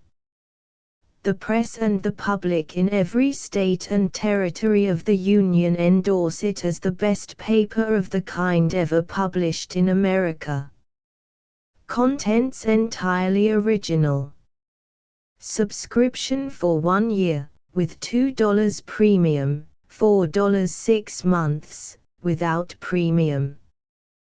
2.003 months. 1.00 single copies mailed free. 4. 10. We offer the following elegant premiums of L. Prang and Company's chromos for subscriptions as follows: a copy of paper for 1 year, and The Awakening, a litter of puppies. Half chromo. Size 8-3/8 by 11-1/8, $2 picture, $4 a copy of paper for 1 year and either of the following $3 chromos, Wild Roses. 12-1/8x9. Dead Game. 11-1/8x8-3/8. Easter Morning. 6-3/4x10-1/4, $5 a copy of paper for 1 year and either of the following $5 chromos, Group of Chickens, Group of Ducklings, Group of Quails. Each 10x12-1/8. The Poultry Yard. 10-1/8x14. The Barefoot Boy, Wild Fruit. Each 9-3/4x13. Pointer and Quail, Spaniel and Woodcock. 10x12, $4, $6.50 a copy of paper for 1 year and either of the following $6 chromos, The Baby in Trouble, The Unconscious Sleeper, The Two Friends. Dog and Child. Each 13x16-1/4. Spring, Summer, Autumn, 12-7/8x16-1/8. The Kids Playground. 11x17-1/2, $4, $7 a copy of paper for 1 year and either of the following $7.50 chromos, Strawberries and Baskets. Cherries and Baskets. Currants. Each 13x18. Horses in a Storm. 22-1/4x15-1/4. 6 Central Park Views. A set. 9-1/8x4-1/2, $4, $8 a copy of paper for 1 year and 6 American landscapes. A set. 4-3/8x9, price $9.00, $4, $9 a copy of paper for 1 year and either of the following $10 chromos, Sunset in California. Bierstadt, 18-1/2x12 Easter Morning. 14x21. Correggios Magdalene. 12-1/4x16-3/8. Summer fruit and autumn fruit. Half chromos. 15-1/2x10-1/2. Companions. Price $10 for the two. For $10 remittances should be made in PO orders, drafts, or bank checks on New York, or registered letters. The paper will be sent from the first number, April 2d, 1870, when not otherwise ordered.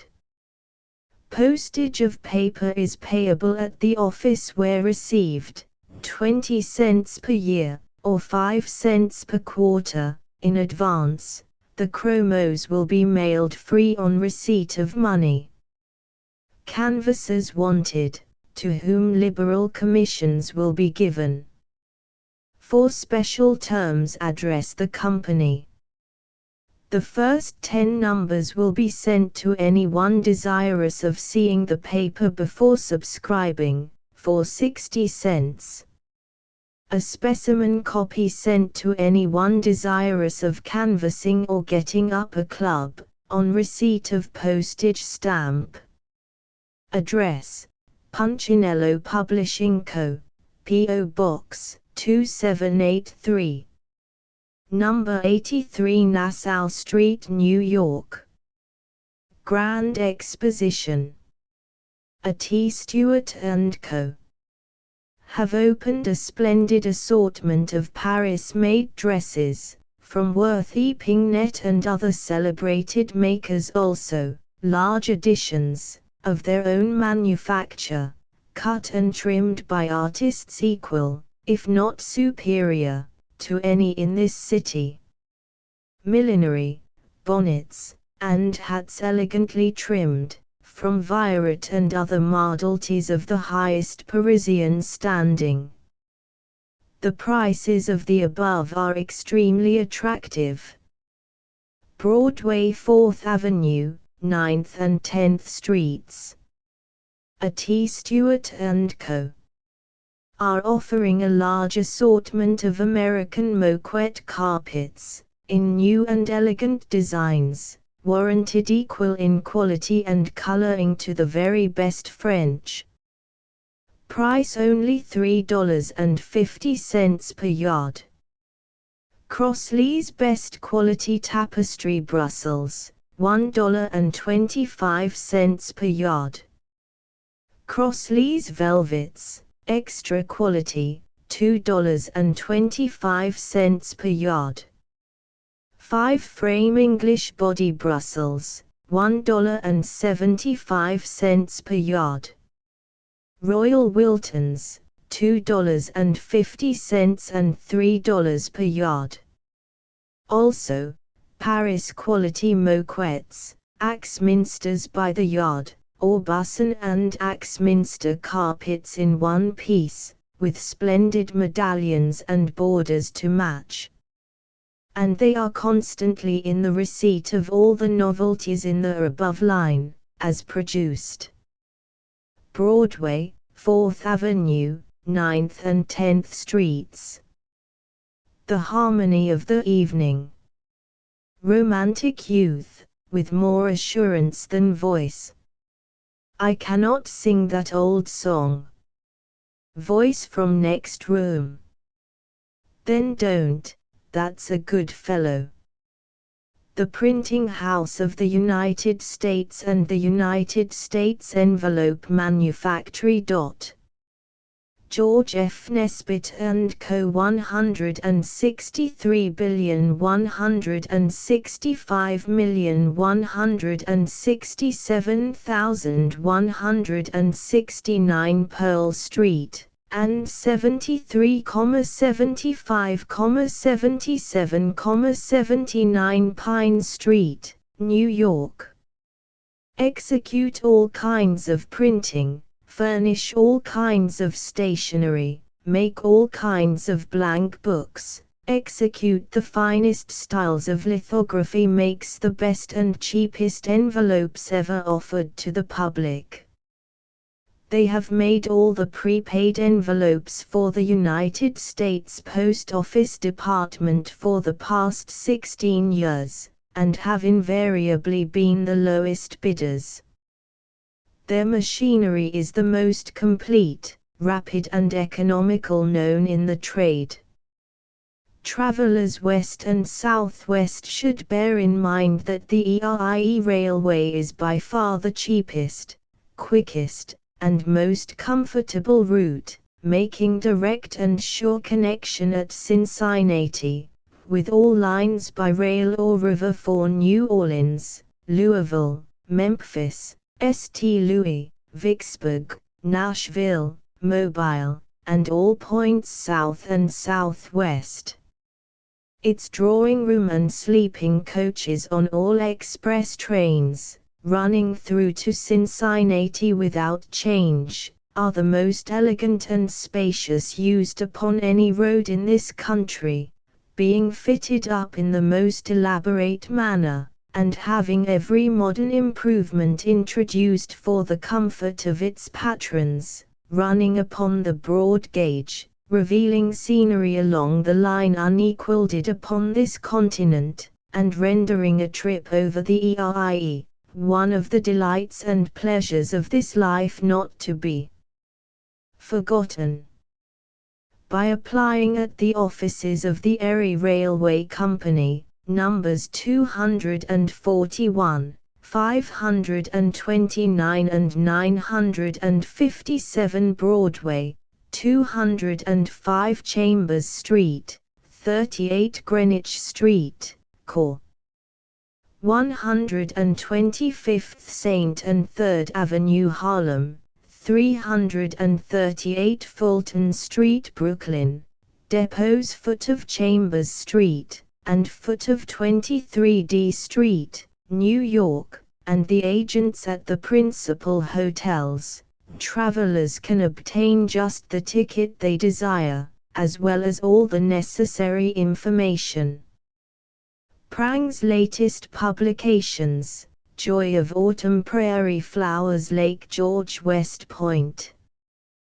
Prang's chromos sold in all art stores throughout the world.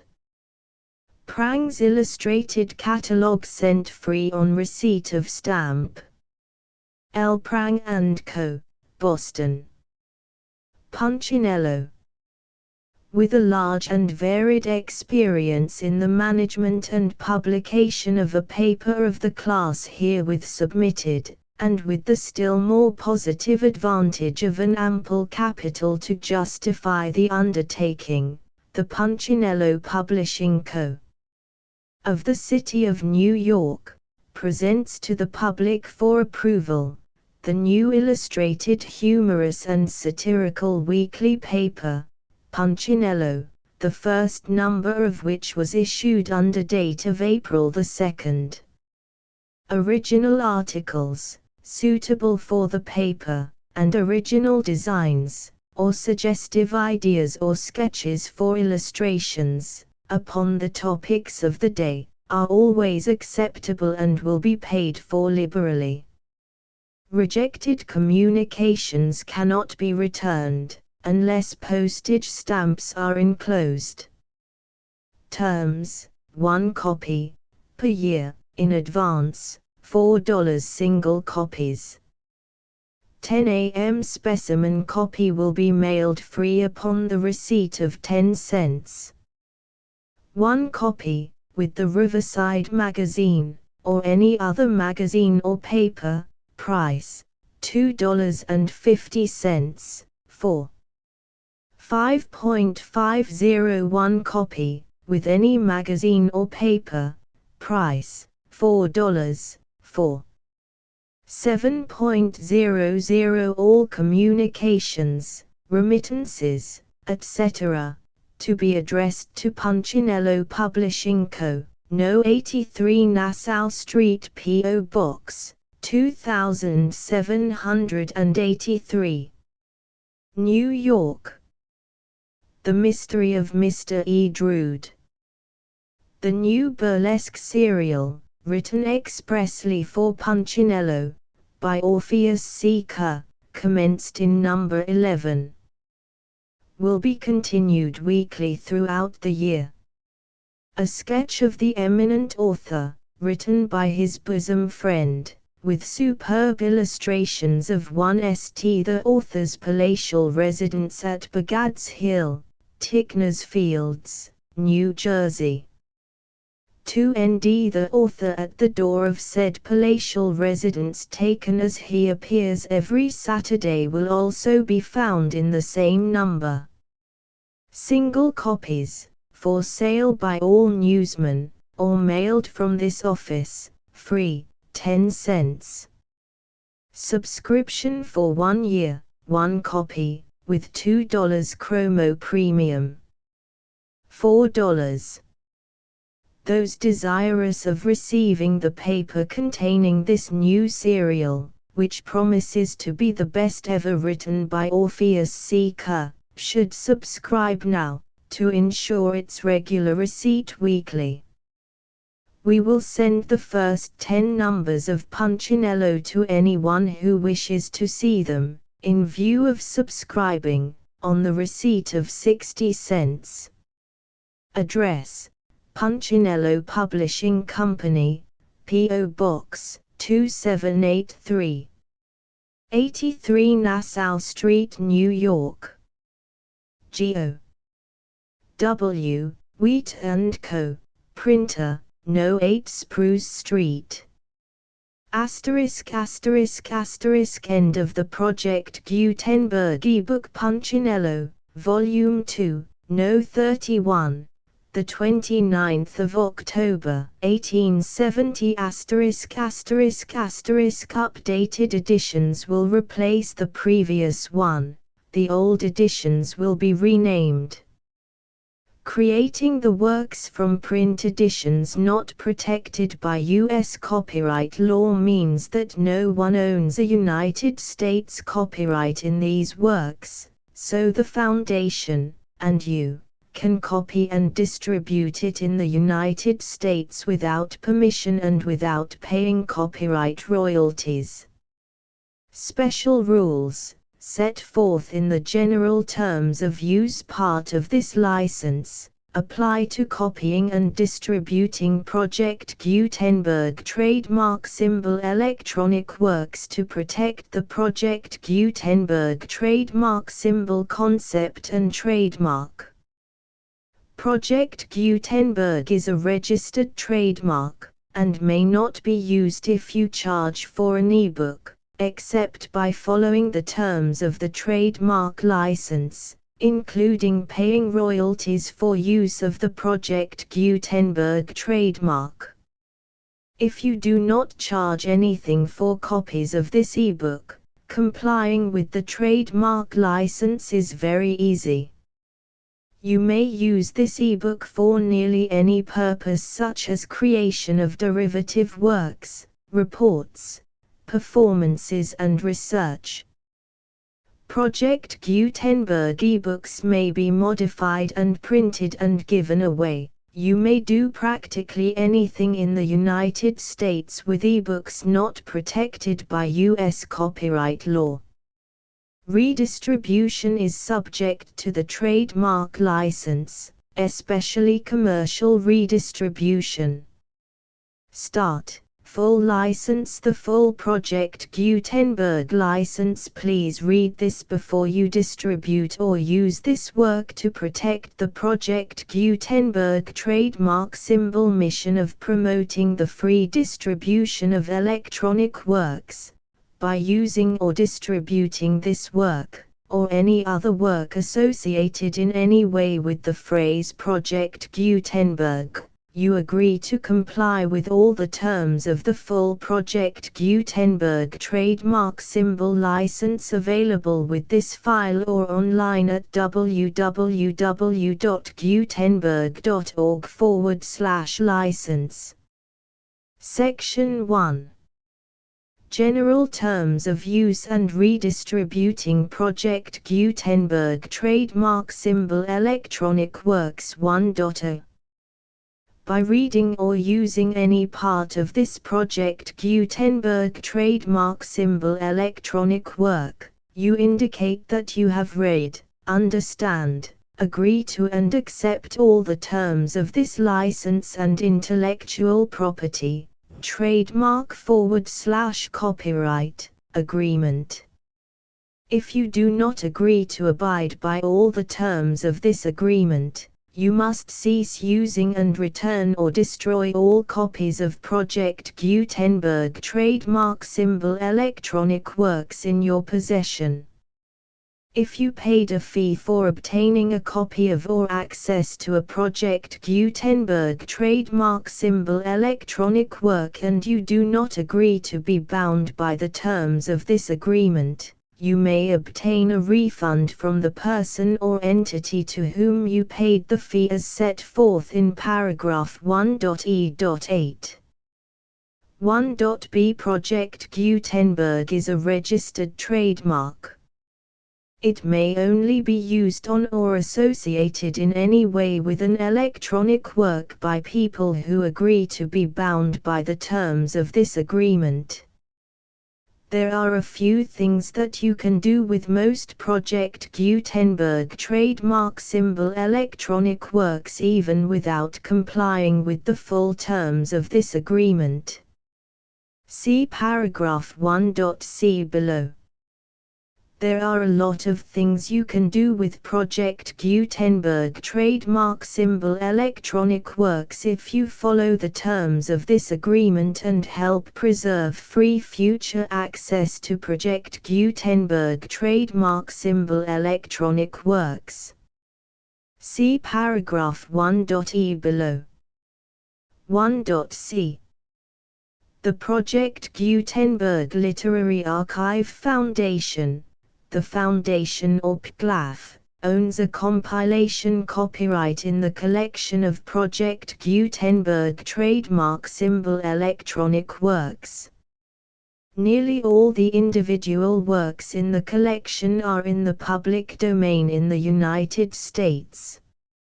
If an individual work is unprotected by copyright law in the United States and you are located in the United States, we do not claim a right to prevent you from copying, distributing, performing, displaying or creating derivative works based on the work as long as all references to Project Gutenberg are removed. Of course, we hope that you will support the Project Gutenberg trademark symbol mission of promoting free access to electronic works by freely sharing Project Gutenberg trademark symbol works in compliance with the terms of this agreement for keeping the Project Gutenberg trademark symbol name associated with the work. You can easily comply with the terms of this agreement by keeping this work in the same format with its attached full Project Gutenberg trademark symbol license when you share it without charge with others. 1.d. The copyright laws of the place where you are located also govern what you can do with this work. Copyright laws in most countries are in a constant state of change. If you are outside the United States, check the laws of your country in addition to the terms of this agreement before downloading, copying, displaying, performing, distributing or creating derivative works based on this work or any other Project Gutenberg trademark symbol work. The Foundation makes no representations concerning the copyright status of any work in any country other than the United States. 1.e Unless you have removed all references to Project Gutenberg, 1.e.1. The following sentence, with active links to, or other immediate access to, The full Project Gutenberg trademark symbol license must appear prominently whenever any copy of a Project Gutenberg trademark symbol work, any work on which the phrase Project Gutenberg appears, or with which the phrase Project Gutenberg is associated, is accessed, displayed, performed, viewed, copied or distributed. This ebook is for the use of anyone anywhere in the United States and most other parts of the world at no cost and with almost no restrictions whatsoever. You may copy it, give it away or reuse it under the terms of the Project Gutenberg license included with this ebook or online at www.gutenberg.org. If you are not located in the United States, you will have to check the laws of the country where you are located before using this ebook. 1.e.2.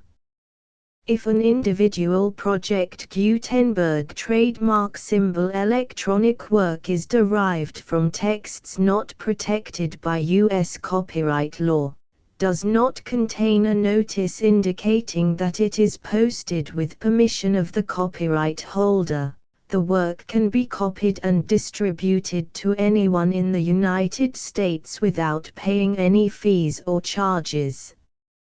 If you are redistributing or providing access to a work with the phrase Project Gutenberg associated with or appearing on the work, you must comply either with the requirements of paragraphs 1.e.1 through 1.e.7 or obtain permission for the use of the work and the Project Gutenberg trademark symbol trademark as set forth in paragraphs 1.e.8 or 1.e.9. 1.e.3. If an individual Project Gutenberg trademark symbol electronic work is posted with the permission of the copyright holder, your use and distribution must comply with both paragraphs 1.e.1 through 1.e.7 and any additional terms imposed by the copyright holder. Additional terms will be linked to the Project Gutenberg trademark symbol license for all works posted with the permission of the copyright holder found at the beginning of this work. 1.e.4. Do not unlink or detach or remove the full Project Gutenberg trademark symbol license terms from this work, or any files containing a part of this work or any other work associated with Project Gutenberg trademark symbol. 1.e.5. Do not copy, display, perform, distribute or redistribute this electronic work, or any part of this electronic work, without prominently displaying the sentence set forth in paragraph 1.e.1 with active links or immediate access to the full terms of the Project Gutenberg trademark symbol license. 1.e.6. You may convert to and distribute this work in any binary, compressed, marked up, non-proprietary or proprietary form, including any word processing or hypertext form. However, if you provide access to or distribute copies of a Project Gutenberg trademark symbol work in a format other than plain vanilla ASCII or other format used in the official version posted on the official Project Gutenberg trademark symbol website, www.gutenberg.org, you must, at no additional cost, fee or expense to the user, provide a copy, a means of exporting a copy, or a means of obtaining a copy upon request, of the work in its original plain vanilla ASCII or other form.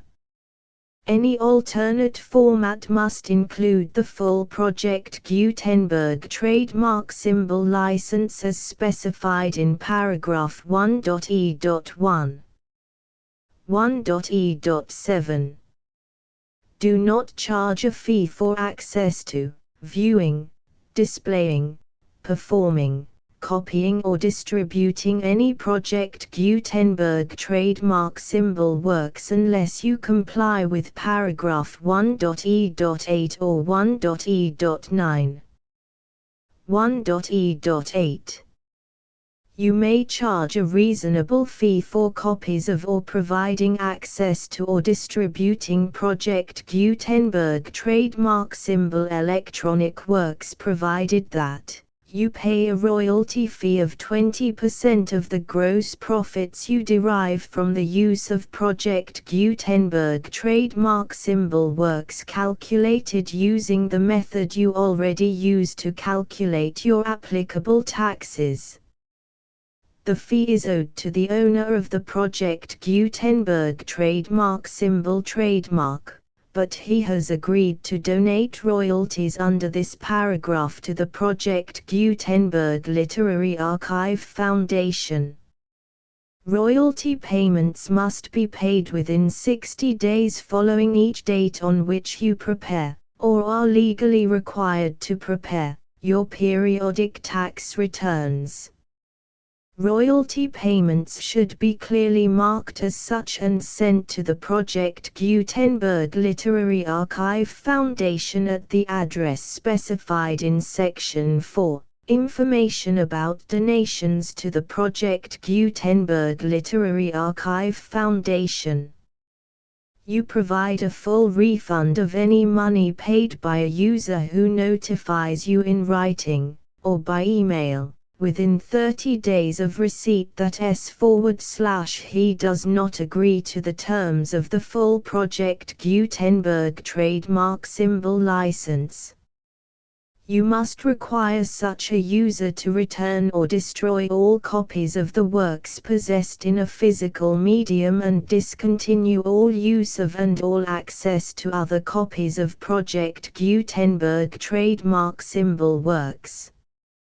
You provide, in accordance with paragraph 1.f.3, a full refund of any money paid for a work or a replacement copy, if a defect in the electronic work is discovered and reported to you within 90 days of receipt of the work. You comply with all other terms of this agreement for free distribution of Project Gutenberg trademark symbol works. 1.e.9. If you wish to charge a fee or distribute a Project Gutenberg trademark symbol electronic work or group of works on different terms than are set forth in this agreement, you must obtain permission in writing from the Project Gutenberg Literary Archive Foundation, the manager of the Project Gutenberg trademark symbol trademark. Contact the Foundation as set forth in Section 3 below. 1.f1.f.1. Project Gutenberg volunteers and employees expend considerable effort to identify, do copyright research on, transcribe and proofread works not protected by U.S. copyright law in creating the Project Gutenberg trademark symbol collection. Despite these efforts, Project Gutenberg trademark symbol electronic works, and the medium on which they may be stored, may contain defects such as, but not limited to, incomplete, inaccurate or corrupt data, transcription errors, a copyright or other intellectual property infringement, a defective or damaged disk or other medium, a computer virus, or computer codes that damage or cannot be read by your equipment. 1.f.2. Limited warranty, disclaimer of damages. except for the right of replacement or refund described in paragraph 1.f.3, the Project Gutenberg Literary Archive Foundation, the owner of the Project Gutenberg trademark symbol trademark, and any other party distributing a Project Gutenberg trademark symbol electronic work under this agreement, disclaim all liability to you for damages, costs and expenses, including legal fees. You agree that you have no remedies for negligence, strict liability, breach of warranty or breach of contract except those provided in paragraph 1.f.3.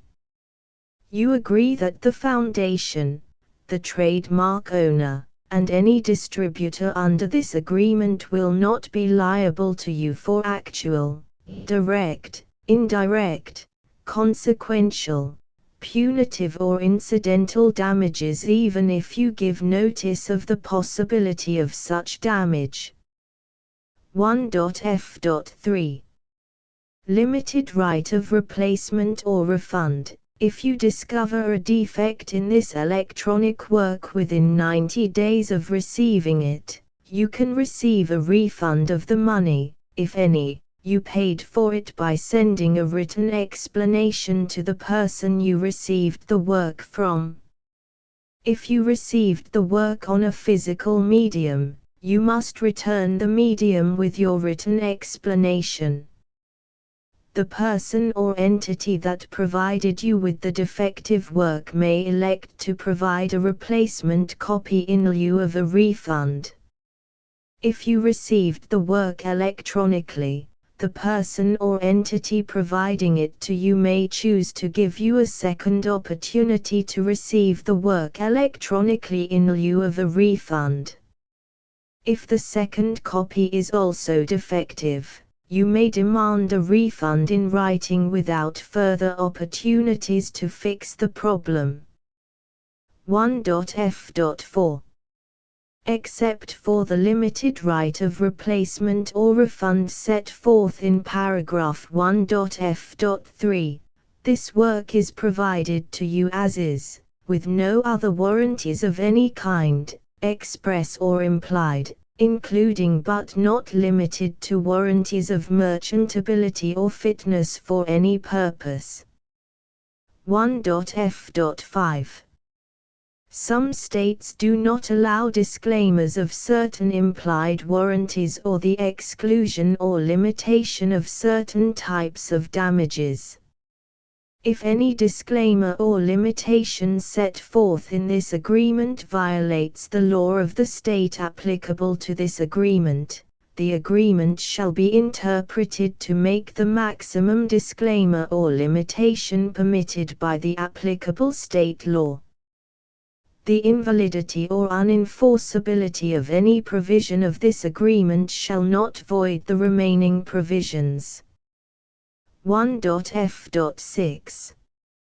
Indemnity. You agree to indemnify and hold the Foundation, the trademark owner, any agent or employee of the Foundation, anyone providing copies of Project Gutenberg trademark symbol electronic works in accordance with this agreement, and any volunteers associated with the production, promotion and distribution of Project Gutenberg trademark symbol electronic works, harmless from all liability, costs and expenses, including legal fees, that arise directly or indirectly from any of the following which you do or cause to occur.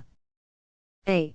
Distribution of this or any Project Gutenberg trademark symbol work. B. Alteration, modification, or additions or deletions to any Project Gutenberg trademark symbol work, and C. Any defect you cause. Section 2. Information about the mission of Project Gutenberg trademark symbol. Project Gutenberg trademark symbol is synonymous with the free distribution of electronic works in formats readable by the widest variety of computers, including obsolete, old, middle-aged and new computers. It exists because of the efforts of hundreds of volunteers and donations from people in all walks of life. Volunteers and financial support to provide volunteers with the assistance they need are critical to reaching Project Gutenberg trademark symbol's goals and ensuring that the Project Gutenberg trademark symbol collection will remain freely available for generations to come.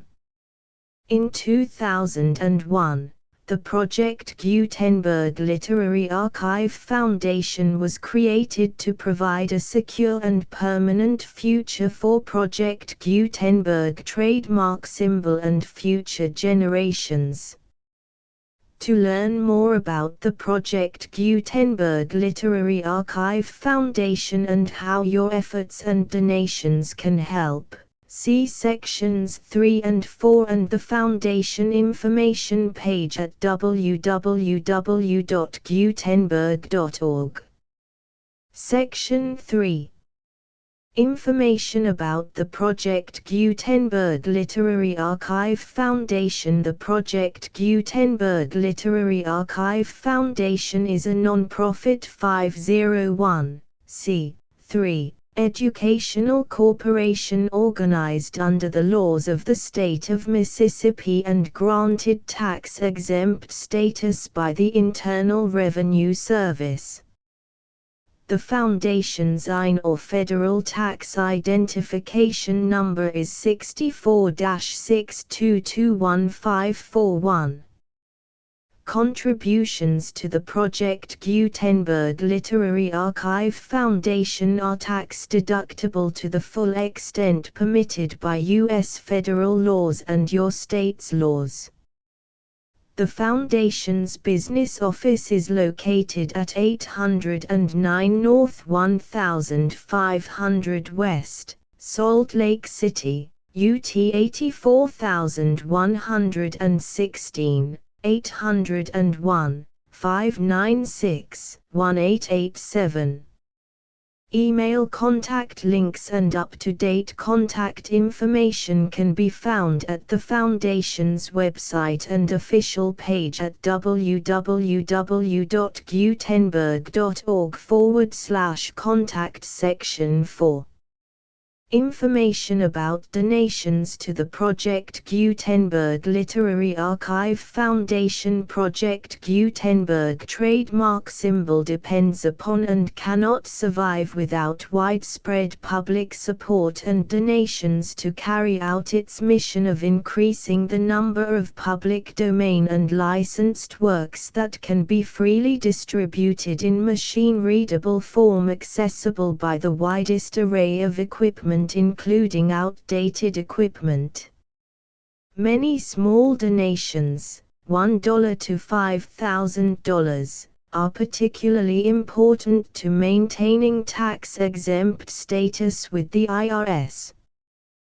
The Foundation is committed to complying with the laws regulating charities and charitable donations in all 50 states of the United States. Compliance requirements are not uniform and it takes a considerable effort, much paperwork and many fees to meet and keep up with these requirements. We do not solicit donations in locations where we have not received written confirmation of compliance. To send donations or determine the status of compliance for any particular state, visit www.gutenberg.org/donate. While we cannot and do not solicit contributions from states where we have not met the solicitation requirements, We know of no prohibition against accepting unsolicited donations from donors in such states who approach us with offers to donate. International donations are gratefully accepted, but we cannot make any statements concerning tax treatment of donations received from outside the United States. U.S. laws alone swamp our small staff. Please check the Project Gutenberg web pages for current donation methods and addresses. Donations are accepted in a number of other ways, including checks, online payments and credit card donations. To donate, please visit www.gutenberg.org/donate. Section 5. General information about Project Gutenberg trademark symbol Electronic Works. Professor Michael S. Hart was the originator of the Project Gutenberg trademark symbol concept of a library of electronic works that could be freely shared with anyone. For 40 years, he produced and distributed Project Gutenberg trademark symbol ebooks with only a loose network of volunteer support. Project Gutenberg trademark symbol ebooks are often created from several printed editions, all of which are confirmed as not protected by copyright in the US unless a copyright notice is included. Thus, we do not necessarily keep ebooks in compliance with any particular paper edition. Most people start at our website, which has the main PG search facility, www.gutenberg.org. This website includes information about Project Gutenberg trademark symbol, including how to make donations to the Project Gutenberg Literary Archive Foundation, how to help produce our new ebooks, and how to subscribe to our email newsletter to hear about new ebooks. Punchinello Volume 2. Number 31. Published by the Punchinello Publishing Company, 83 Nassau Street, New York. The full Project Gutenberg license,